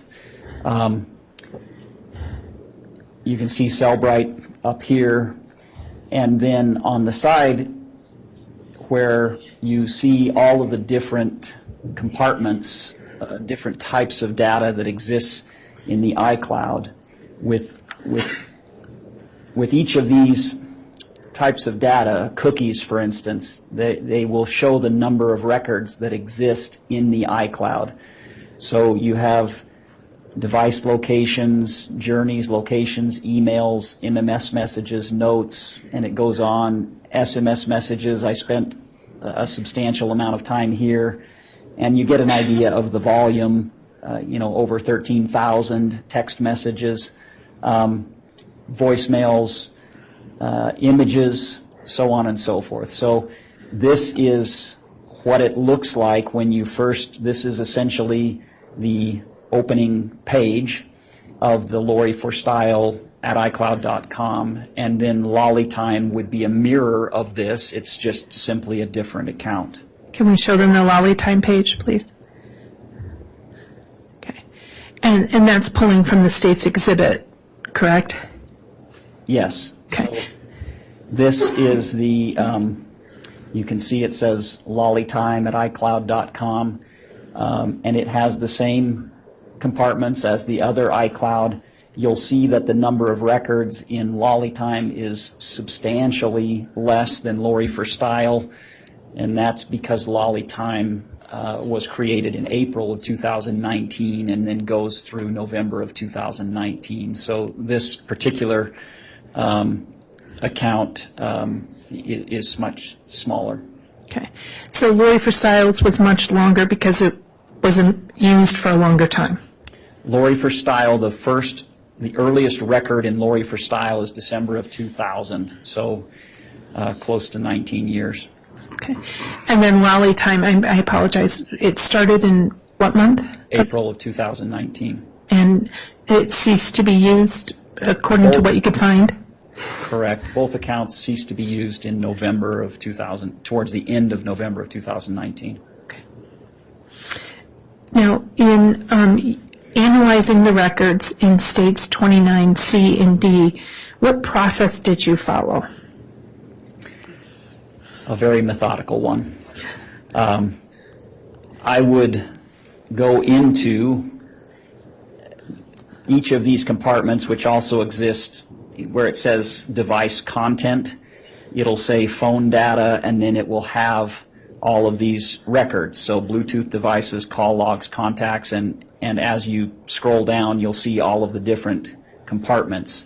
And so my process was to open up one of those compartments and then examine the data that was in there.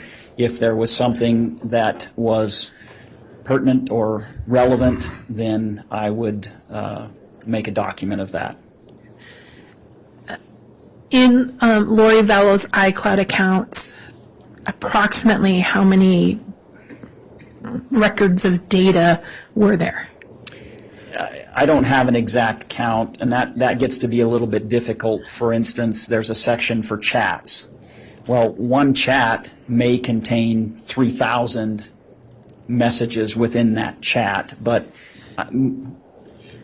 my best estimate from kind of tallying these is between 130 and 150,000 records.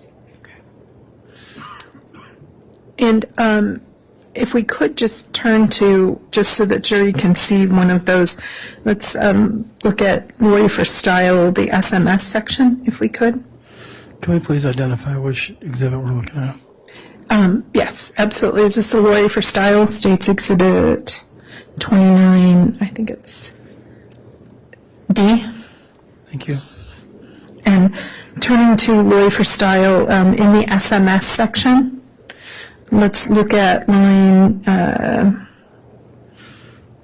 1842.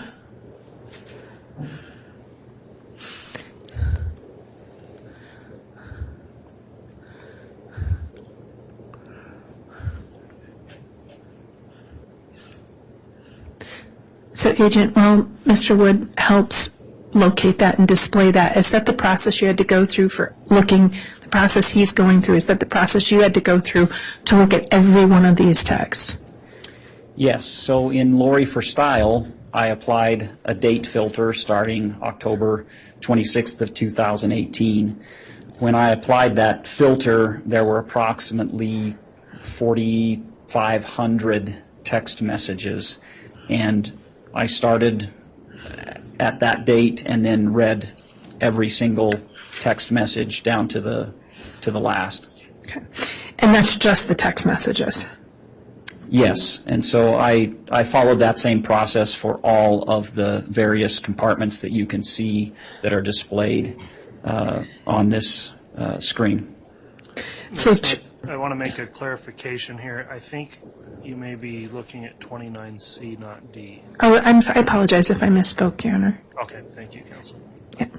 Well, I think we need to be clear if it is 29C or if it is 29D. If you could, yeah, let's confirm. This is Lori for Style at iCloud.com.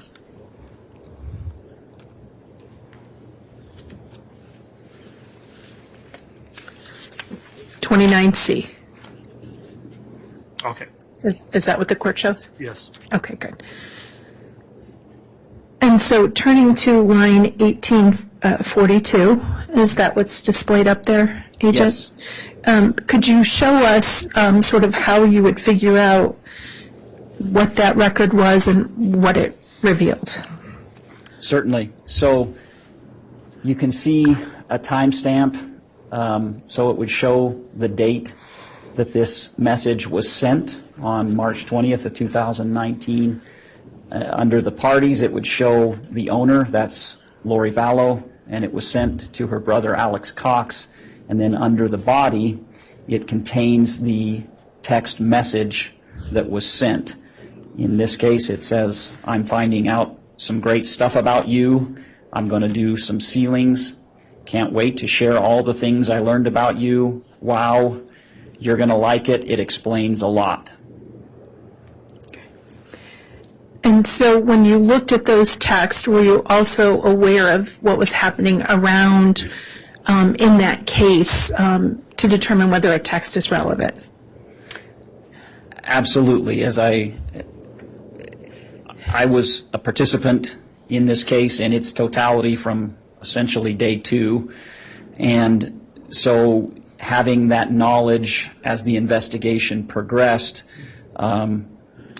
helped me to understand which text messages or other types of communications or records that might exist in the iClouds, whether they were relevant or pertinent to the investigation. If they were, I would make a note of that, and that's how I proceeded as far as my analysis is concerned. So when you were determining whether a particular, well, let me ask you, was every single text that Lori Vallow sent relevant to the investigation into what happened to JJ Vallow, Tylee Ryan, and Tammy Daybell? Not at all. Okay, why do you say that? Well, there were hundreds, thousands of texts between Lori Vallow and friends and associates, between, car rental companies, hotels, insurance. There was a lot of communications regarding appointments and medications for JJ and things that Tylee was doing. So there were the normal everyday type of communications that most individuals have, and so those, I examined those, but they certainly really didn't have any bearing on the case. So how did you determine what was relevant? Based on the investigation, the totality of the investigation, what we had uncovered from witness interviews, And from the various searches and other efforts that we were engaging in, we had developed a pretty good idea of what may have occurred, and I was looking for communications that were indicative of participation in the disappearance of JJ, Tylee, and Tammy Daybell.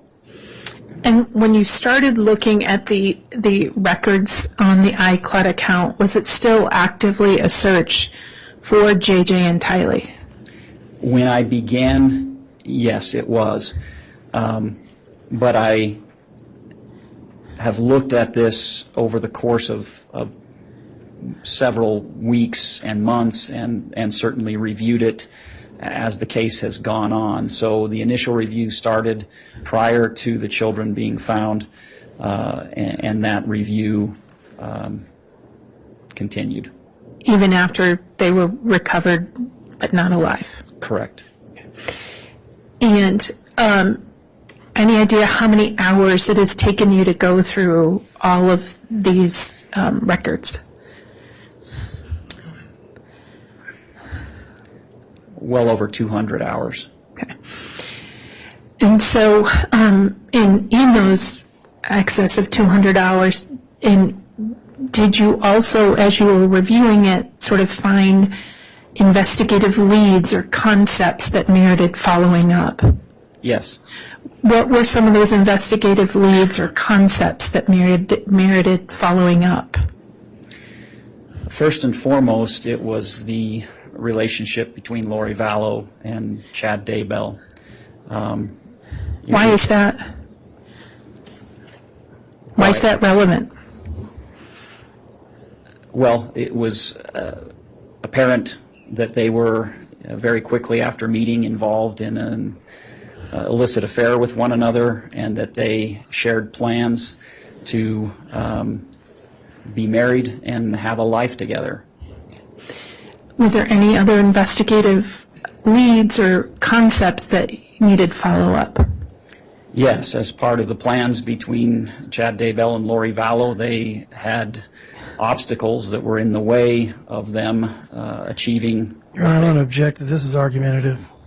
Sustained. When you say they had, understand the court's ruling, so you identified leads that followed up. Did you find information or discussion that there were barriers to their efforts to be together? I'm going to object this to argumentative. The question is argumentative. Judge, it's an investigative process, and if it had significance to him, the jury is entitled to hear that, especially if it factored into his creation of a summary. It's overruled. Thank you, Judge. There were several communications regarding Tylee and JJ that were relevant to their deaths. Okay. How so? They discussed their deaths. Okay. And what did that have to do with the concept that they had begun an affair or planned a future together? After the affair began, there then began to be communications regarding the deaths of Charles Vallow, Tammy Daybell, JJ Vallow, and Tylee Ryan. Okay. Any conversations about Tammy Daybell? Yes. Okay. And was there communication that law enforcement had to follow up on that suggested that those individuals were considered barriers to by the defendant to her future with Chad Daybell? I'm going to object this to argumentative, Judge. Overruled. The exact word they used in the communications was obstacles. Okay. And just to be clear, the communications between who? Chad Daybell and Lori Vallow. Okay. And they characterized JJ, Tylee, Tammy, Charles as obstacles. Correct. Your Honor, I'm going to object as this misstates the actual evidence. The evidence will be admitted shortly, Judge. I'm just laying a foundation for summary. Okay, well, it's at this point then, without that being entered into yet, there's no foundation for those comments, so I'll sustain that objection. Okay. And so in following up and pursuing investigative leads and information within the iCloud accounts and in connection to interviews and other evidence, were there any other investigative leads or information that merited following up? Yes, there was financial information that was deemed to be relevant. There was information regarding the relationship between Alex Cox, Lori Vallow's brother, and Lori Vallow and Chad Daybell that were relevant. And was there, in terms of the financial information, why would that be relevant in analyzing the iCloud account in context of this investigation? Well, during the course of the investigation, one of the elements that we examined was a potential financial motive for the crimes, and so that was part of our process in being thorough as it relates to looking at all the information that was available to us as we conducted the case. And in the review of the evidence of the case, in particular the information contained in the iCloud accounts, was there information that suggested there was evidence of financial motive for these individuals? I'm going to object, Your Honor. That's argumentative.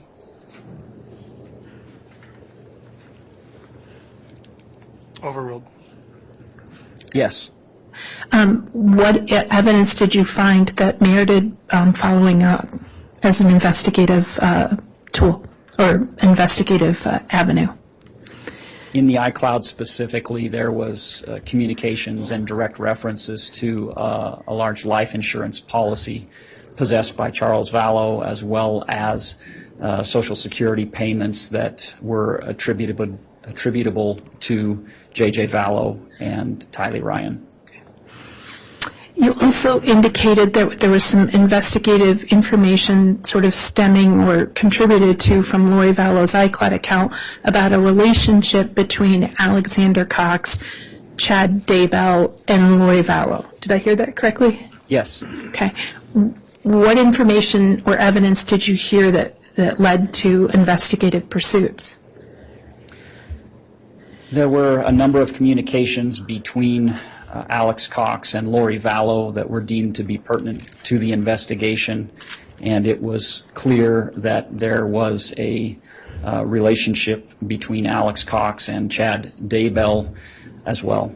Okay. And why would those things be relevant to the investigation into what happened to JJ, Tylee, and Tammy? Those relationships were important because those individuals, throughout the course of the investigation, that's ultimately who was charged with the alleged crimes. Okay.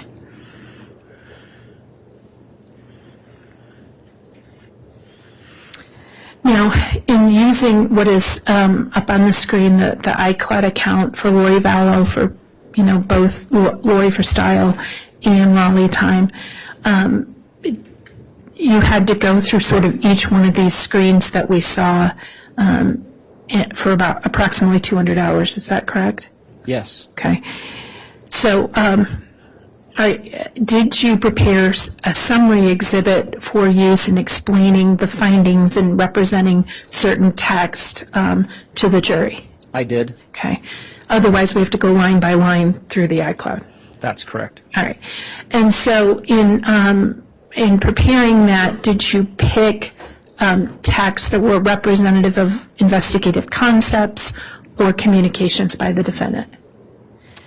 Yes, I chose those pieces of data.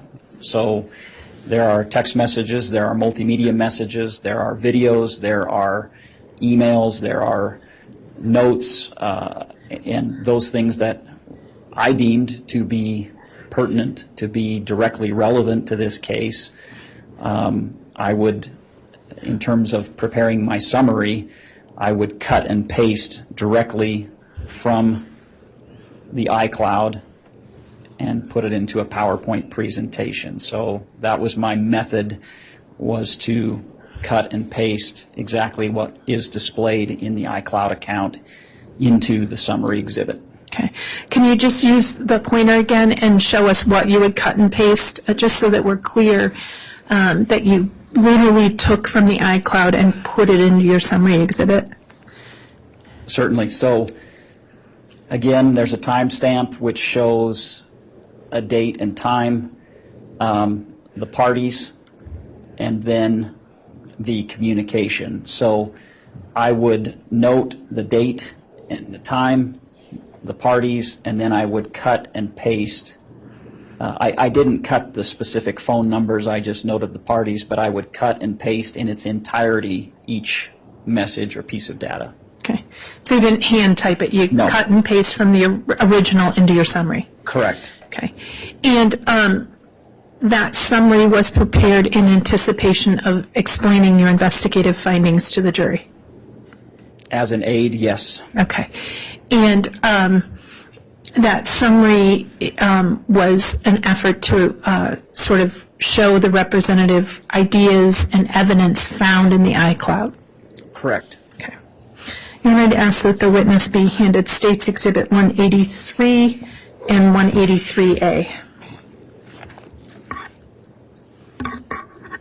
A courtesy copy of which has been given defense counsel. I think we're done with.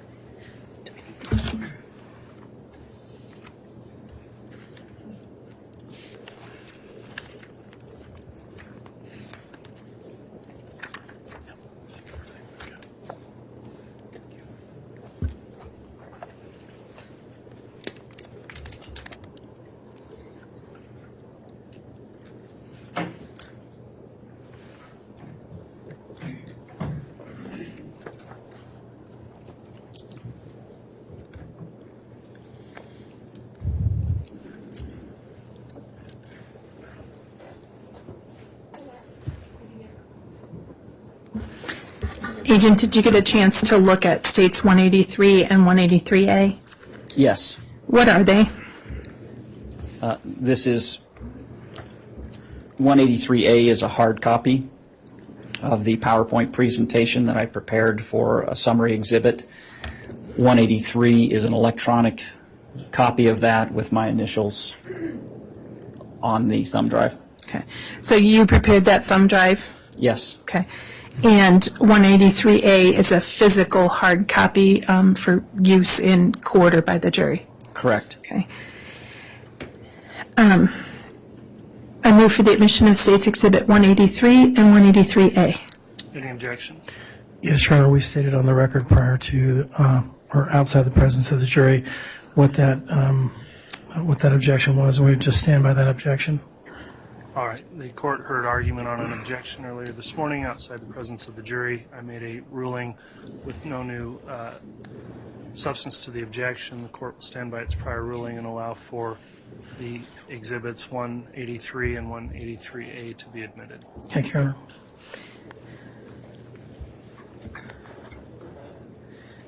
And you're under making sure the court has their courtesy copy of 183A, correct? Thank you. I do. Thank you. I request permission to display States Exhibit 183A. You can publish it. Thank you.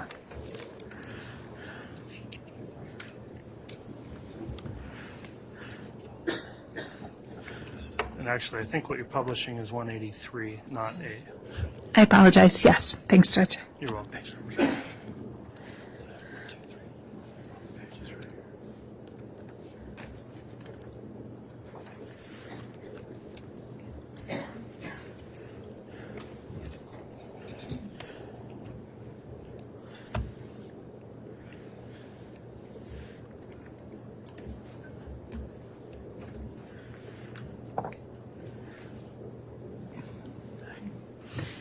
All right. Agent, if you could look at the screen. I see displayed an initial slide in States Exhibit 183. What are we seeing here? This is a line that I located in the contact section of Lori for Style at iCloud.com, and it was saved under the name of Bishop Shumway. It was created on October 28th, 2018. What stands out about this particular contact is that the telephone Objection, Your number... Honor. He's now giving a narrative explanation. Sustained. Okay. So what is it that it stands out about the slide we're looking at? What stands out is that the phone number, 208-690-9374, is the known cellular telephone number for Chad Daybell. And what was the date this contact is reflected in the cell phone data or the iCloud account of Lori Vallow? It was created on October 28th, 2018. And just so that we're clear, that date had significance because why? Chad Daybell and Lori Vallow met at a Preparing a People conference in St. George, Utah on October 26th, and that conference spanned the 26th, 27th, and 28th of October. Is this the first known electronic evidence of contact between Chad Daybell and Lori Vallow? It is.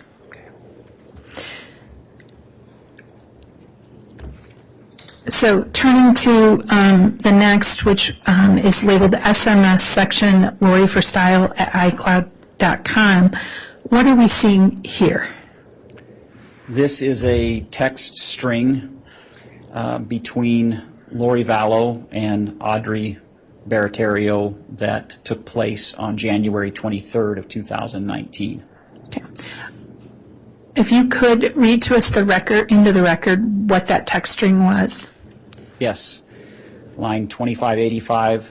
Hi, Audrey. This is Lori. I would love to talk to you sometime.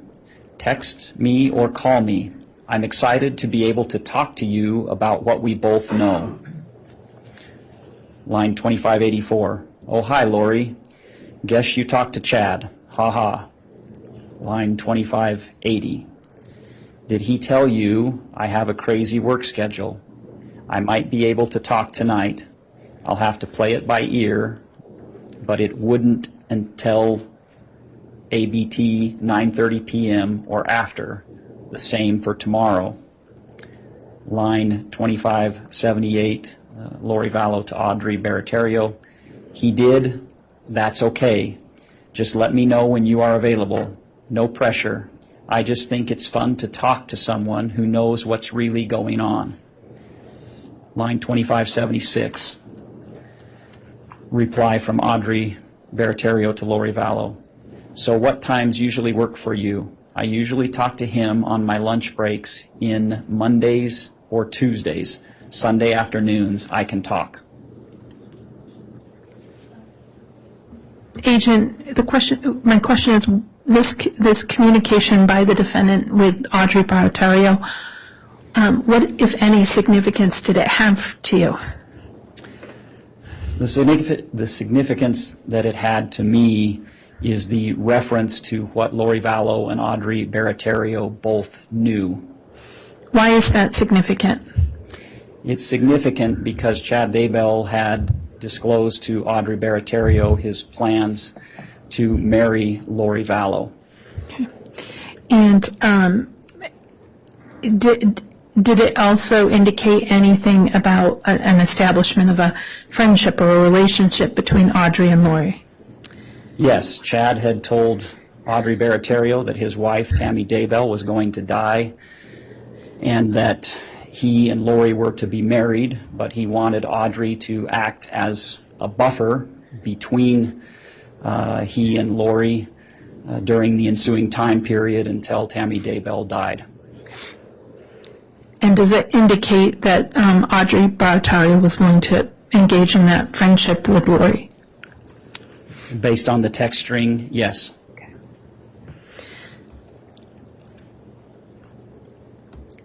Now, turning to an SMS text section in Lori for Style at iCloud.com from March 20th, 2019, can you explain to us what we're seeing here?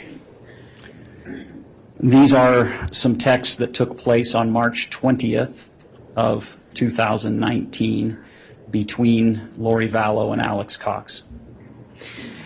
Could you read those into the record, please? Line 1842 from Lori Vallow to Alex Cox. I'm finding out some great stuff about you. I'm going to go do some ceilings. Can't wait to share all the things I learned about you. Wow, you're going to like it. It explains a lot. Line 1840, text from Alex Cox to Lori Vallow. Okay, hurry up, please. Line 1837, reply text from Lori Vallow to Alex Cox. Going to check everything with my source tonight to make sure I got this all right, but it's really good. We can talk about it tomorrow, hopefully. Now, Agent, why did you include this in your summary? During the course of the investigation, it became apparent that Chad Daybell acted as a quasi-religious leader and that Alex Cox was involved in the alleged conspiracy as it related to the deaths of the children and Tammy Daybell. And this is an instance where Lori Vallow is communicating to her brother Alex Cox regarding the things that she is learning about him. The reference to going to check with my source tonight, I believe, is a reference to Chad Daybell. Objection calls for speculation. That's overruled, but obviously you can go into that on cross. Very good, thank you. Now, looking at this text, you indicated that Chad became a quasi-leader. Was there evidence to suggest why Lori Vallow would be communicating that to Alex Cox rather than just Chad? There were occasions where Lori Vallow made direct communications regarding religious matters or religious concepts, but it was frequent and repetitive that Alex Cox, Melanie Boudreau, others would solicit Lori to check or inquire with Chad Daybell and then would return answers back to those individuals. In context of the evidence from the iCloud and the other evidence in totality of the case, was there evidence on Lori Vallow's sort of position power with regard to those people in religious concepts? Yes. What was that position power and what evidence was there of that? Her position was right next to Chad Daybell. The two of them were in an elevated position, and others would seek their counsel and advice as it related to alleged revelations and visions and so forth. And in seeking that counsel or information, was there any evidence at times that Alex Cox or others would seek direction or instruction from Lori Vallow? Yes. And is that reflected in some of the text that you've provided in summary? It is. Was it is it reflected throughout both iCloud accounts and the overall account of Lori Vallow? Yes, it is. Now, turning towards an SMS text from Lori for Style at iCloud.com, can you tell us what we're looking at, from line 1763 through 1761? This is another short text string between Alex Cox and Lori Vallow that took place on March 26th of 2019. Okay. And could you read those lines into the record, please? Yes. Line 1763, text from Alex Cox to Lori Vallow. Correct. Charles's body is alive. Line 1762 from Alex Cox to Lori Vallow. What did you learn? Line 1761 from Lori Vallow to Alex Cox. A lot. Still working on it. We'll call you later. Why was this series of the SMS included in your summary? These short texts actually contain a lot of information regarding what was taking place in the investigation. How so? Chad Daybell had identified Charles Vallow as somebody who was a dark entity whose body had been possessed by any number of spirits, which were named with various names. And so this first text, when Alex Cox is reaching out to Lori Vallow, he's affirming that Charles Vallow's body, his physical body, is still alive, and inquiring what Lori Vallow had learned about that, which she replied she had learned a lot and would contact him later. And so, learned a lot. What does still working on it mean in context of the iCloud account and the overall investigation? We see, or I saw, very frequent usage of that particular term.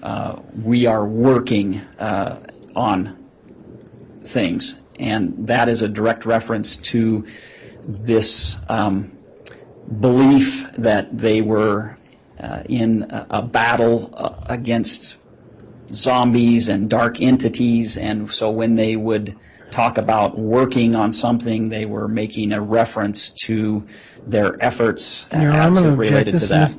This is misstating the evidence that's actually been put in. I think it's beyond the scope of what's been entered, so I'll sustain that. Okay.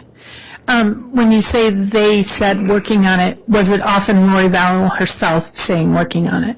Yes. Okay. And in your review of the text section in the MMS and the various iCloud accounts reflecting Lori Vallow's statements or state of mind, did you see evidence that her brother believed what she was saying? Frequently. Okay.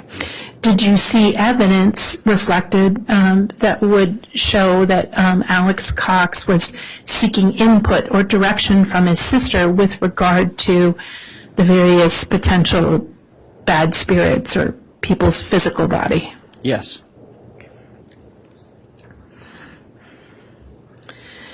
Turning to the SMS section of LollyTime@iCloud.com, and I see a group of text from July 9th of 2019. Is that accurate?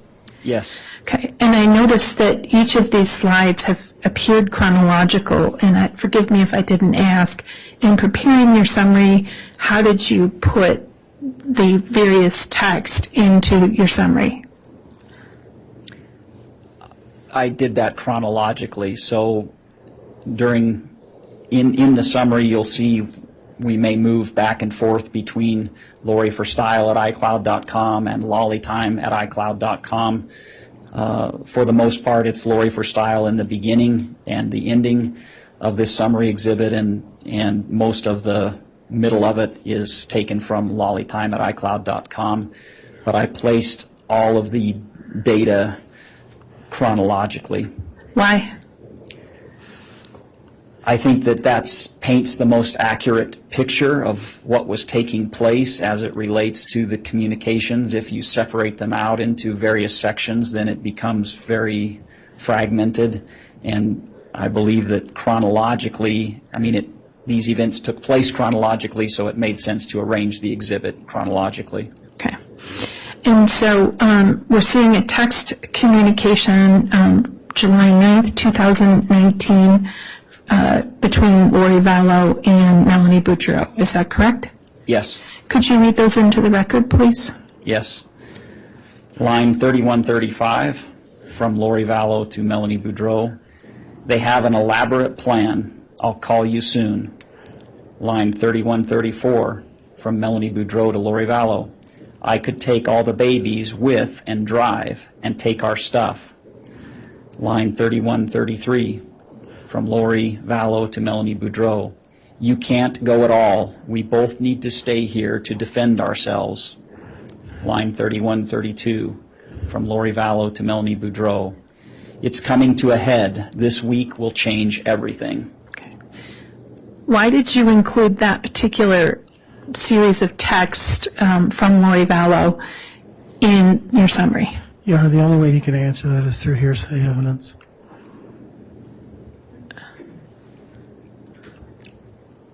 I'll sustain that objection. I'm sorry, Your Honor, I guess I don't understand the objection. Your Honor, would the court like me to clarify?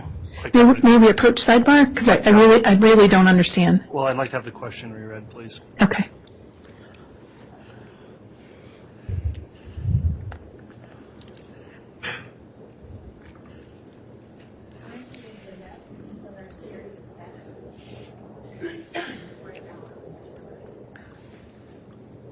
All right, upon rehearing the question, I misheard that. I'll overrule that objection.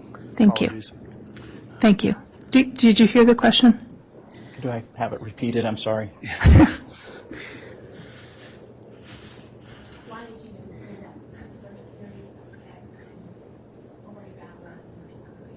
Okay.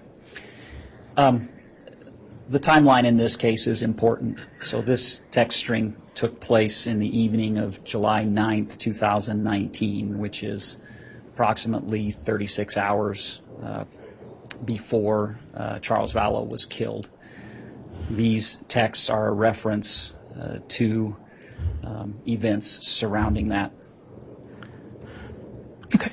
And again, Judge, I'm going to object, just for the record, that the only way he could have gotten that information was specifically to Melanie Boudreau is through hearsay evidence from Melanie Boudreau. All right, well, he's testified it's through information obtained through these iCloud accounts. So for that, and because they've been admitted, I'll overrule the objection. Thank you. All right. And so the timing of this communication by Lori Vallow was significant to you in relation to the death of Charles Vallow. Correct. Okay. And in the text, it was a text from Lori Vallow. In her own words, it's coming to a head. This week will change everything. Yes. Okay. And when in context of the investigation and the overall review of the iCloud, what does "it's coming to a head" mean to you? It's a reference to the marriage between Charles Vallow and Lori Vallow. Their marriage, from the communications and the totality of the investigation, had deteriorated substantially.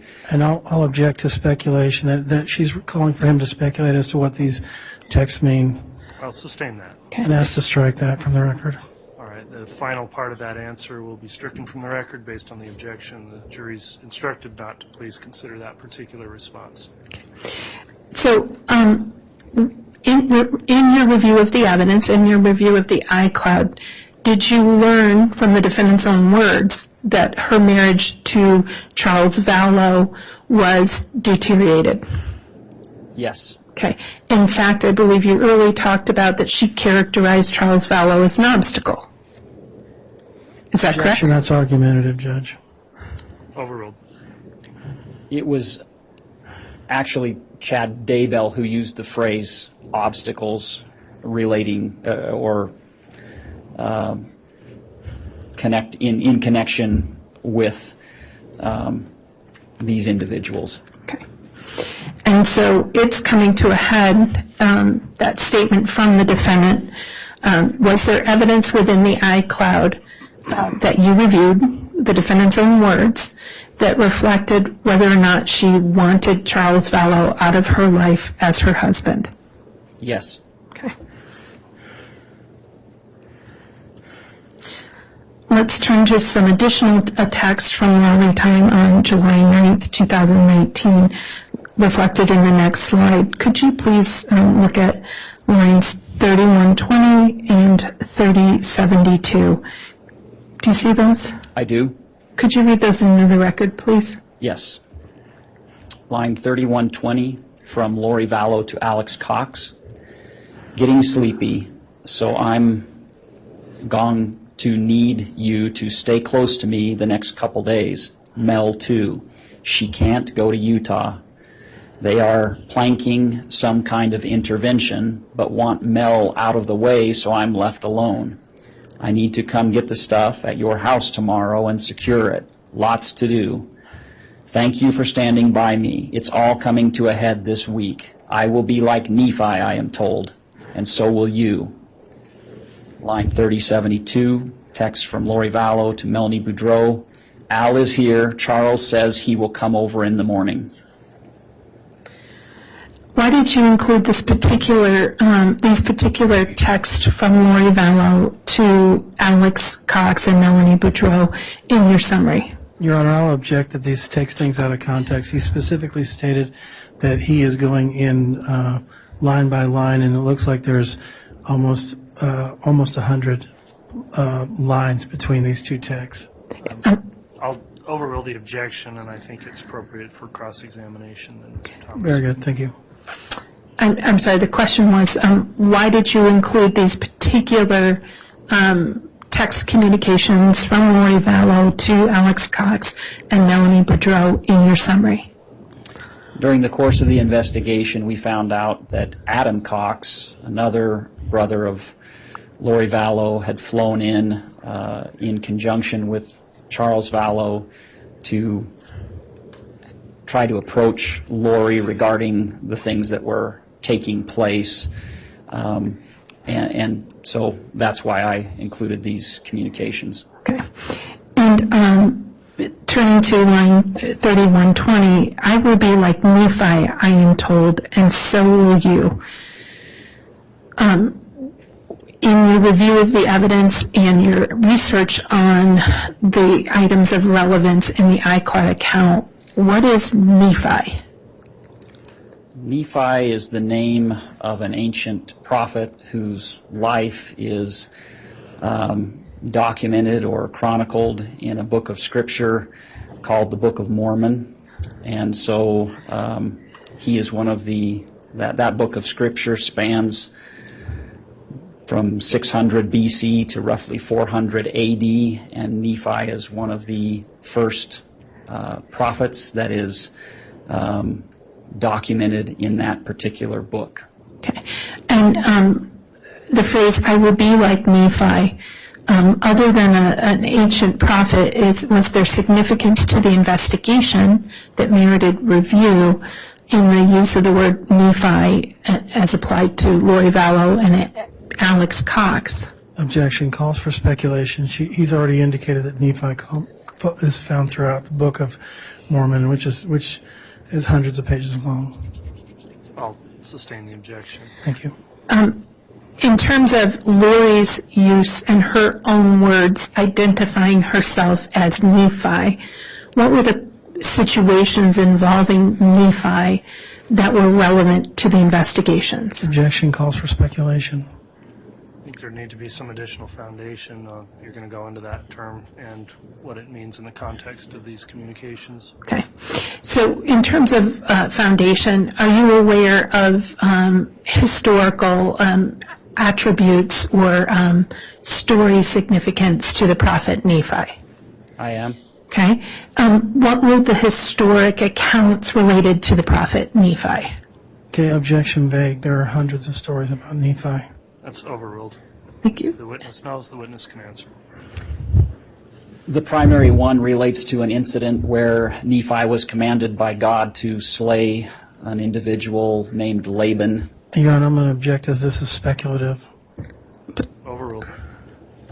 I'm sorry, you can keep going. You said it was about Nephi was commanded to slay Laban. Yes. And what was the rest of that particular historic accounting of the prophet Nephi? Simply put, Laban was in possession of records that Nephi and his family wanted to possess before they left Jerusalem, and Nephi was commanded by God to slay Laban to obtain those records. Okay. And so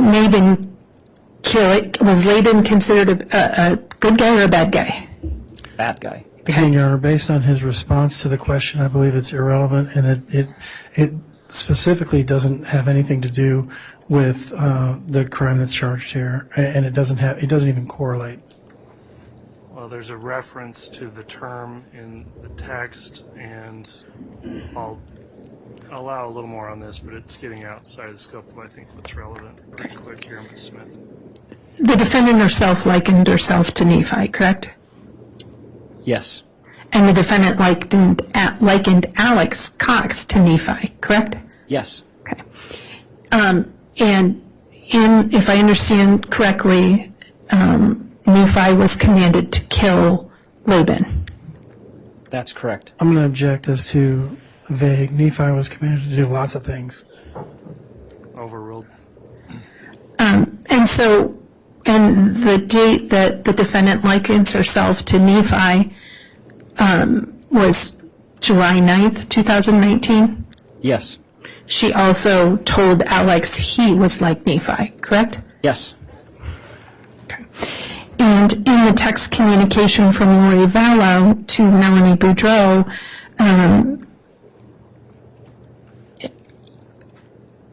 did Lori Vallow indicate on July 10th, 2019, that Alex Cox was with her? Yes. Okay. Now, defense counsel pointed out, and we were going to chat about this in a minute, I noticed that there's a line number and a date, and then it appears to have a different line number and a different date in your summary. Why didn't you include every text between those two? If I included every text between the two accounts, we would be at well over 8,000 text messages. And so I chose those texts that I felt were in context and were relevant. But oftentimes there would be 3 or 4 people texting with Lori Vallow at the same time, and some of those texts in between have no relevance whatsoever to this case. Other texts were very redundant. We see the same type of communication over and over and over again. And so I chose those text messages that I believed were relevant to this case and was cautious not to prepare this summary exhibit where I'm taking things out of context. Okay. And if you included every text, it really wouldn't be a summary, would it? No, it wouldn't. Okay. Now, turning towards some chats that were in Lori for Style, can you tell us what we're seeing next on slide 7? Yes, this is a chat in the iCloud account generally was amongst multiple individuals, and the chat would contain numerous, or could contain numerous texts. This is a chat between Lori Vallow, Cole Vallow, and Zach Vallow. Cole Vallow and Zach Vallow are Charles Vallow's sons. Okay. And this is communication from Lori Vallow in that chat? Correct. Okay. Could you please read into the records the communications that Lori Vallow had and to whom? Certainly.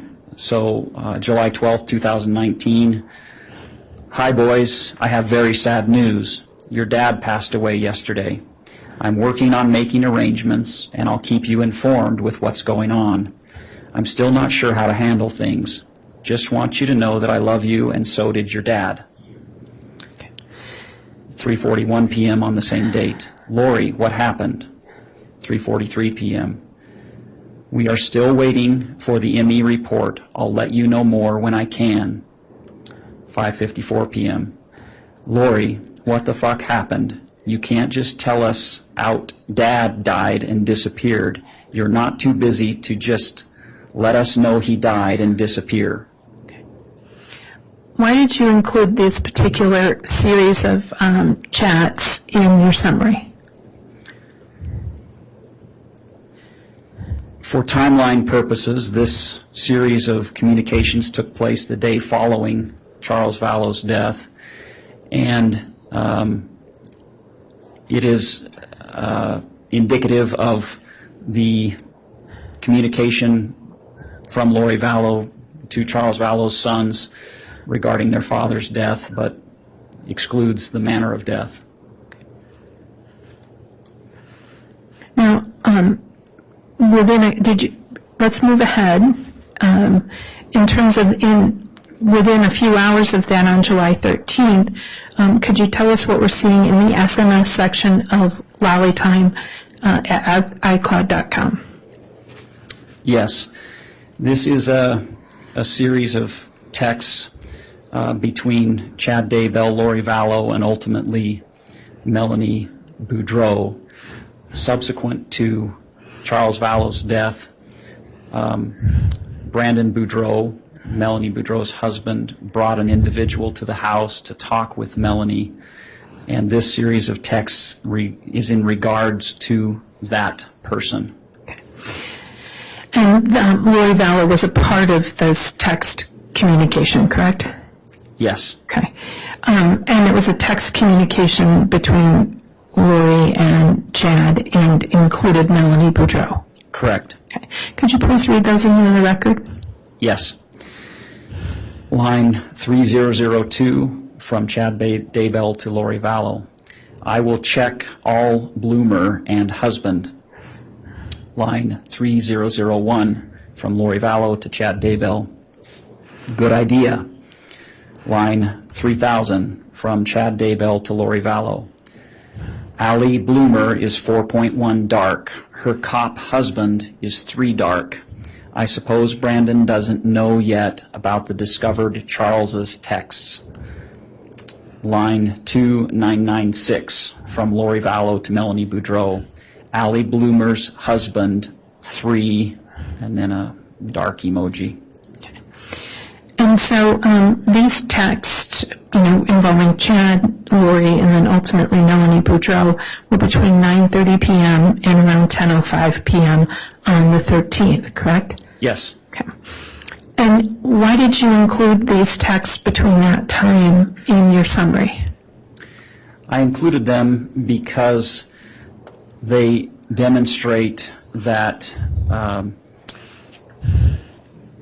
anyone who tried to intercede was identified as dark.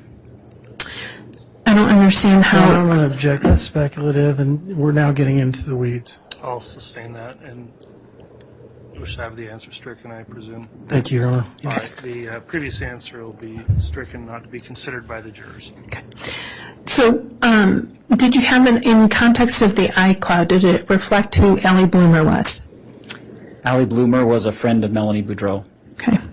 And Allie Excuse me, Brandon Boudreau. Okay. And did you learn whether or not Allie Bloomer had approached Melanie Boudreau about her situation with Lori Vallow? It was Brandon Objection, hearsay, Boudreau. Judge. Overruled. It was Brandon Boudreau who brought Allie Bloomer and her husband, who was a police officer, over to the house to talk to Melanie Boudreau. Okay. And then this text communication reflects reaching out by Lori Vallow and Chad Vallow, and ultimately to Melanie Boudreau about the sort of status of Allie Bloomer and her husband.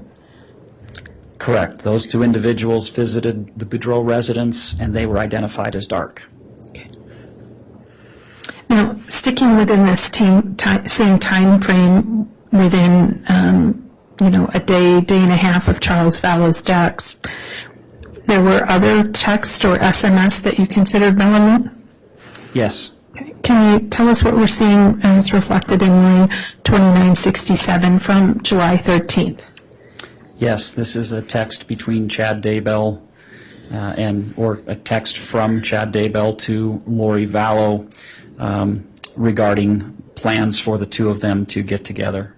Can you please read that? Yes. for us? Line 2967. Concerning the 2 weeks, BYU Idaho's graduation is July 23rd. Adam is getting his bachelor's, and Leah and Joe are getting their associates. They are all walking in the same commencement ceremony. I feel she will be gone by then, but I will still have that hoopla to deal with because a lot of my and Adam's family are coming and will stay for July 24th. So I believe that's why the Lord hinted I might not get to be with you until that is over. Please ask about that.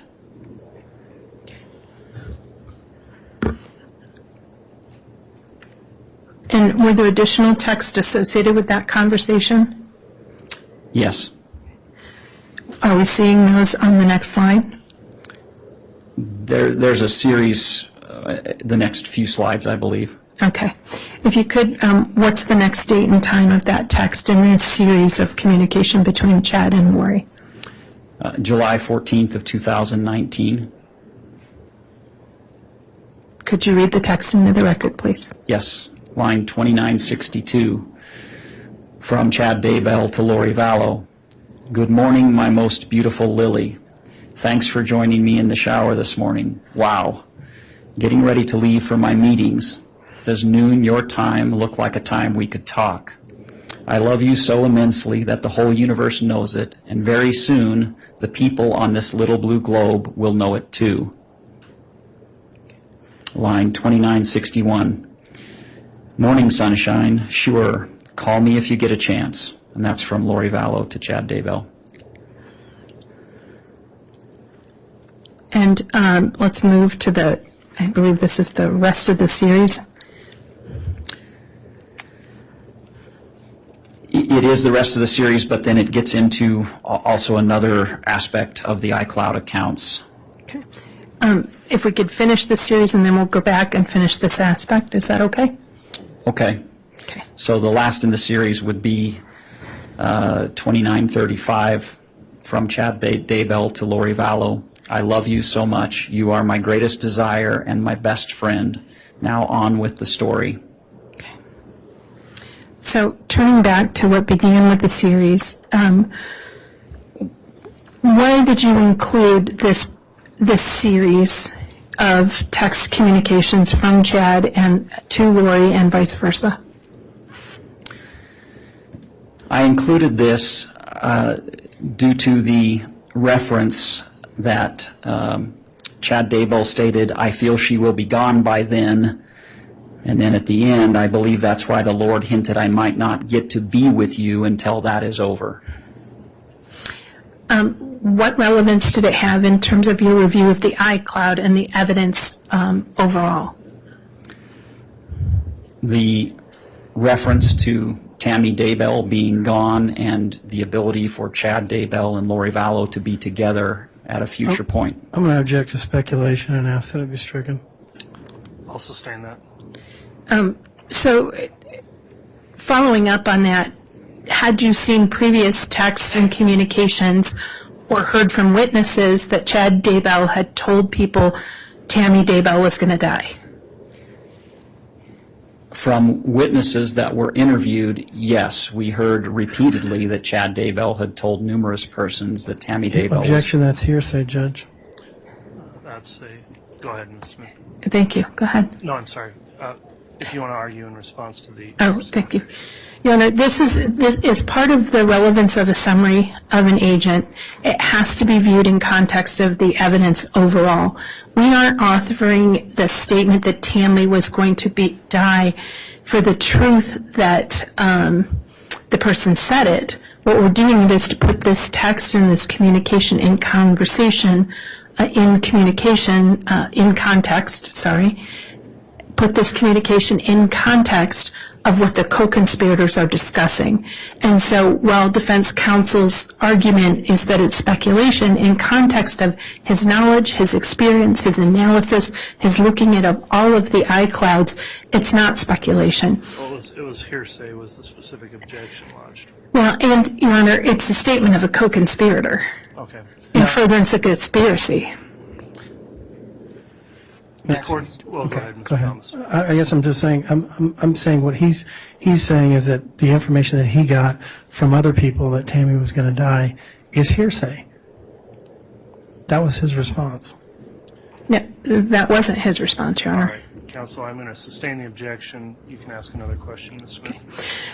Had you learned from the review of iCloud and information that Chad Daybell told people that Chad, in his own words, said that Tammy was going to die? Yes. Okay. And knowing that information, did that put this text and SMS message in context? Yes. Okay. There's also a line that says, please ask about that. What, if any, significance did that line have to you? During the course of the communications, there were several times where Chad and Lori would ask one another to seek confirmation of a specific plan or event that may take place in the future. And so in this is an example where Chad is asking Lori's advice. He's asking her to ask about what he's just laid out. Okay. The next in that series has a line, "Good morning, my most beautiful Lily." What, if any, significance did that line have to you? Both Chad Daybell and Lori Vallow had multiple names that they used for one another. Chad was known as Chad Daybell, Raphael, and James. Lori Vallow was known as Lily and Elena.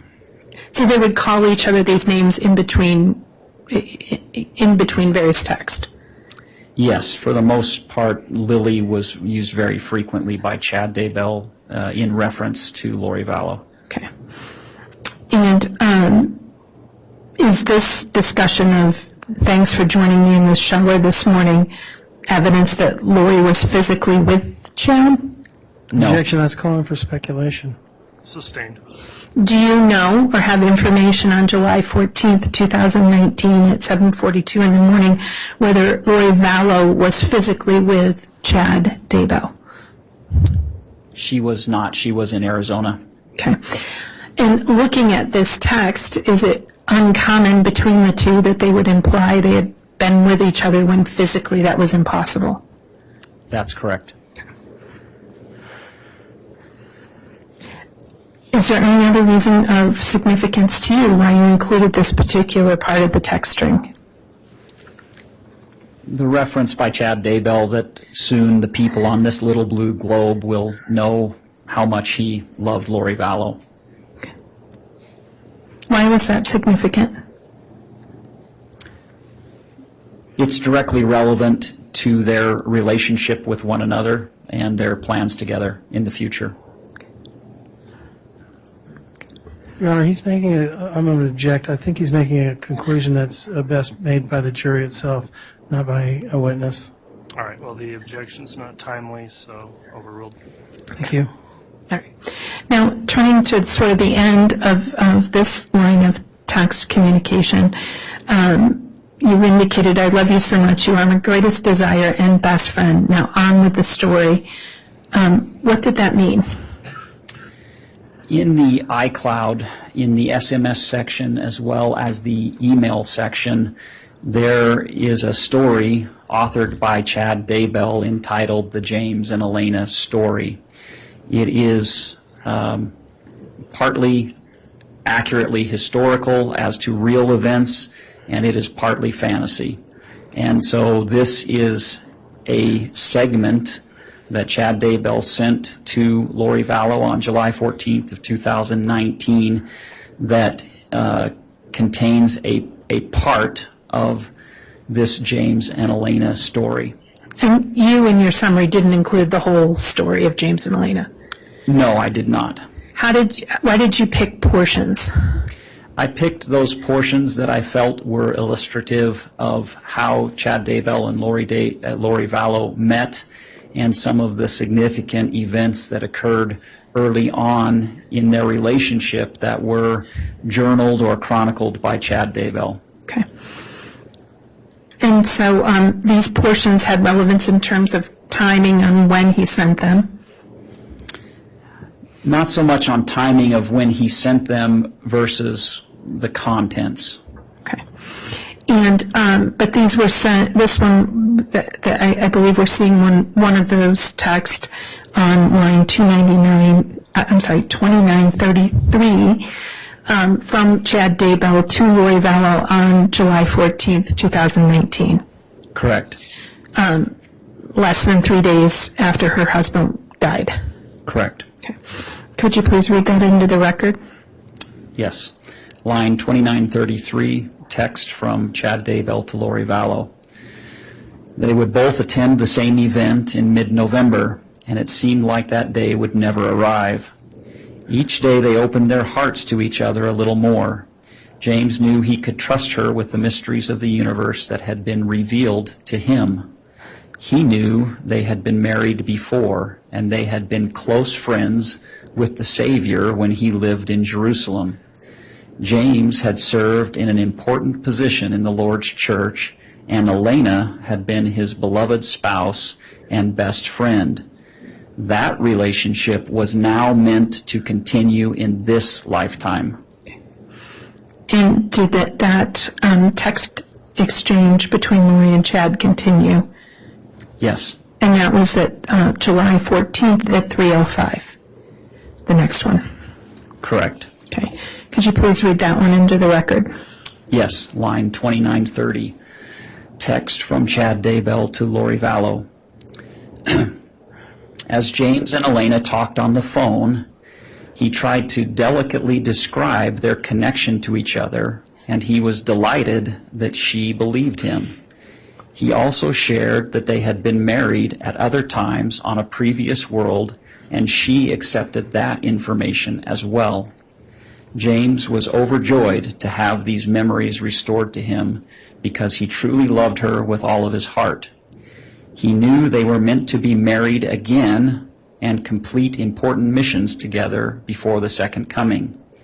He was ecstatic that she was receiving confirmation of these things as well.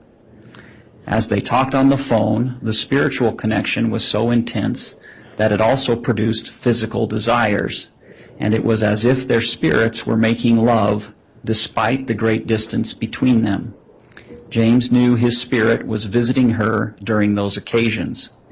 He also became Objection aware... misstates the actual text. It was misread. I'm sorry, what did I misread? If you want to just start again, and James knew his spirit, we don't need to start all over again. All right. James knew his spirit was visiting her during those conversations. He also became aware that his spirit would visit her at night, and they would wrap around each other in a sensual embrace. Kissing her was so wonderful and real, and he knew that the next time they saw each other, he needed to kiss her. He wouldn't be able to resist holding her. He was absolutely in love with her in every way. Why did you include those fraction of the James and Elena story in your summary? I included those because of the insight they give into the way in which Chad Daybell and Lori Vallow met and how their relationship began. Turning to the next lines in Lolly time, line 2915 from July 14th, 2019. Could you please read what's included in slide 13? Yes.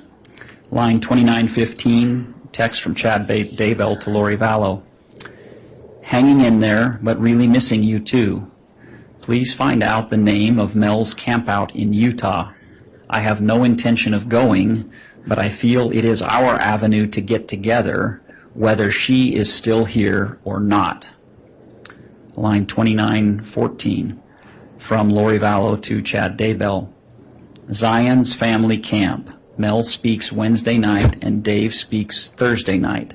Shelley M. is their main speaker. I roll. Line 2913, from Chad Daybell to Lori Vallow. Well, that should work for me to get away, though. I spoke at it 2 years ago, which is when I first met Mel. What time do you fly out tomorrow?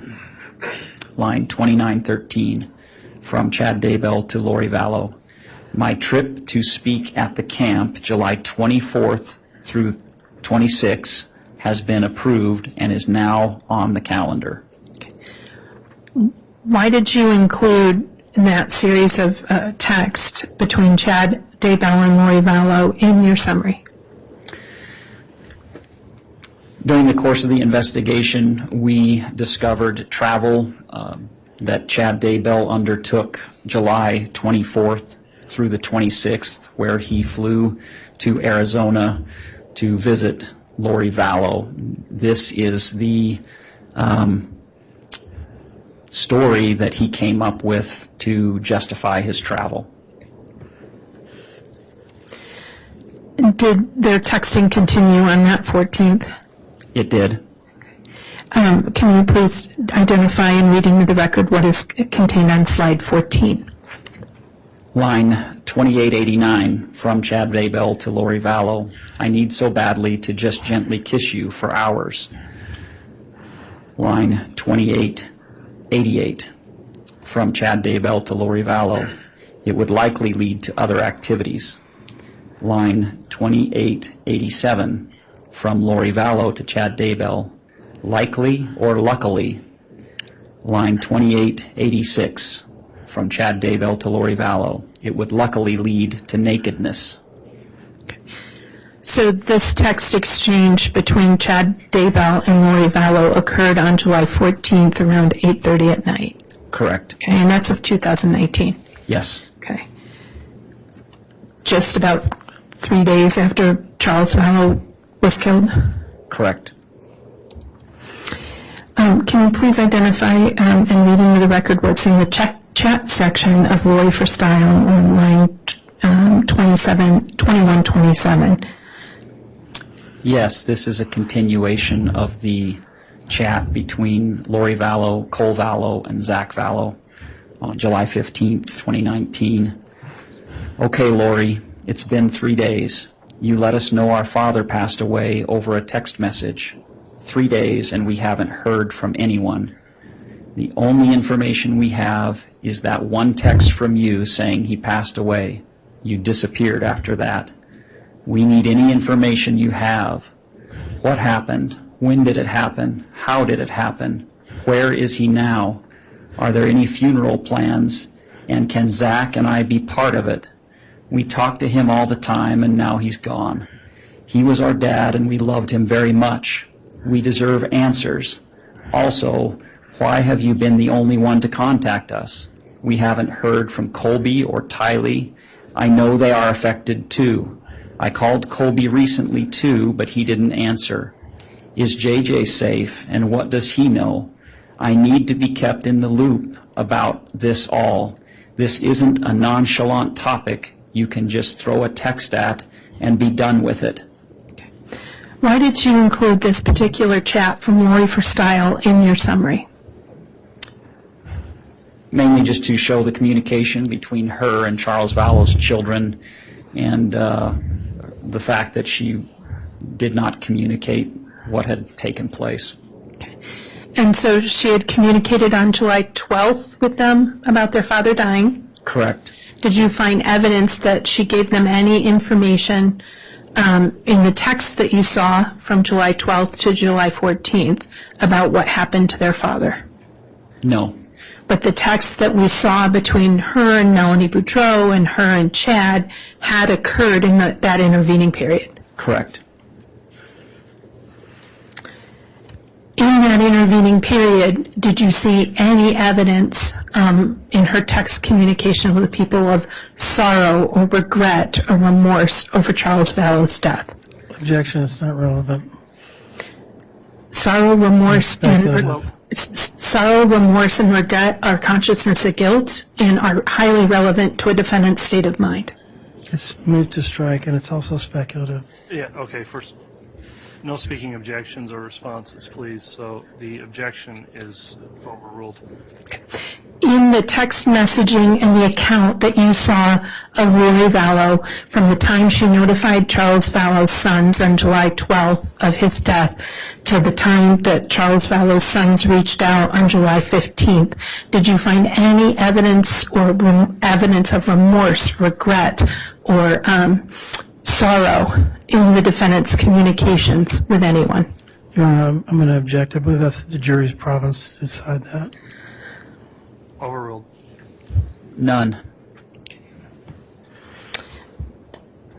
Your Honor, we're transitioning to another section. I certainly can do that, but that will take more than 5 minutes. This might be a decent stopping place if you want us to end at noon.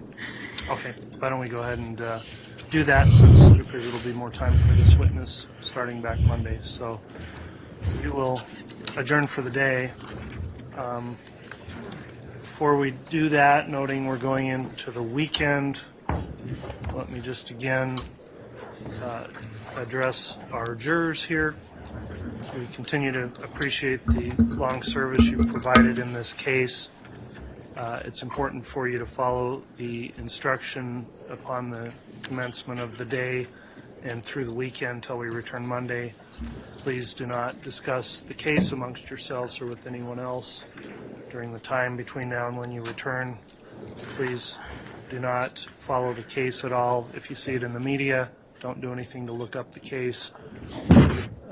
Access any other information that could impair your ability to decide this case only upon the evidence that you're hearing here in court today. So with that admonishment in mind, we will go ahead and recess for the day with the plan to start back with additional evidence Monday morning at 8:30. All right, please.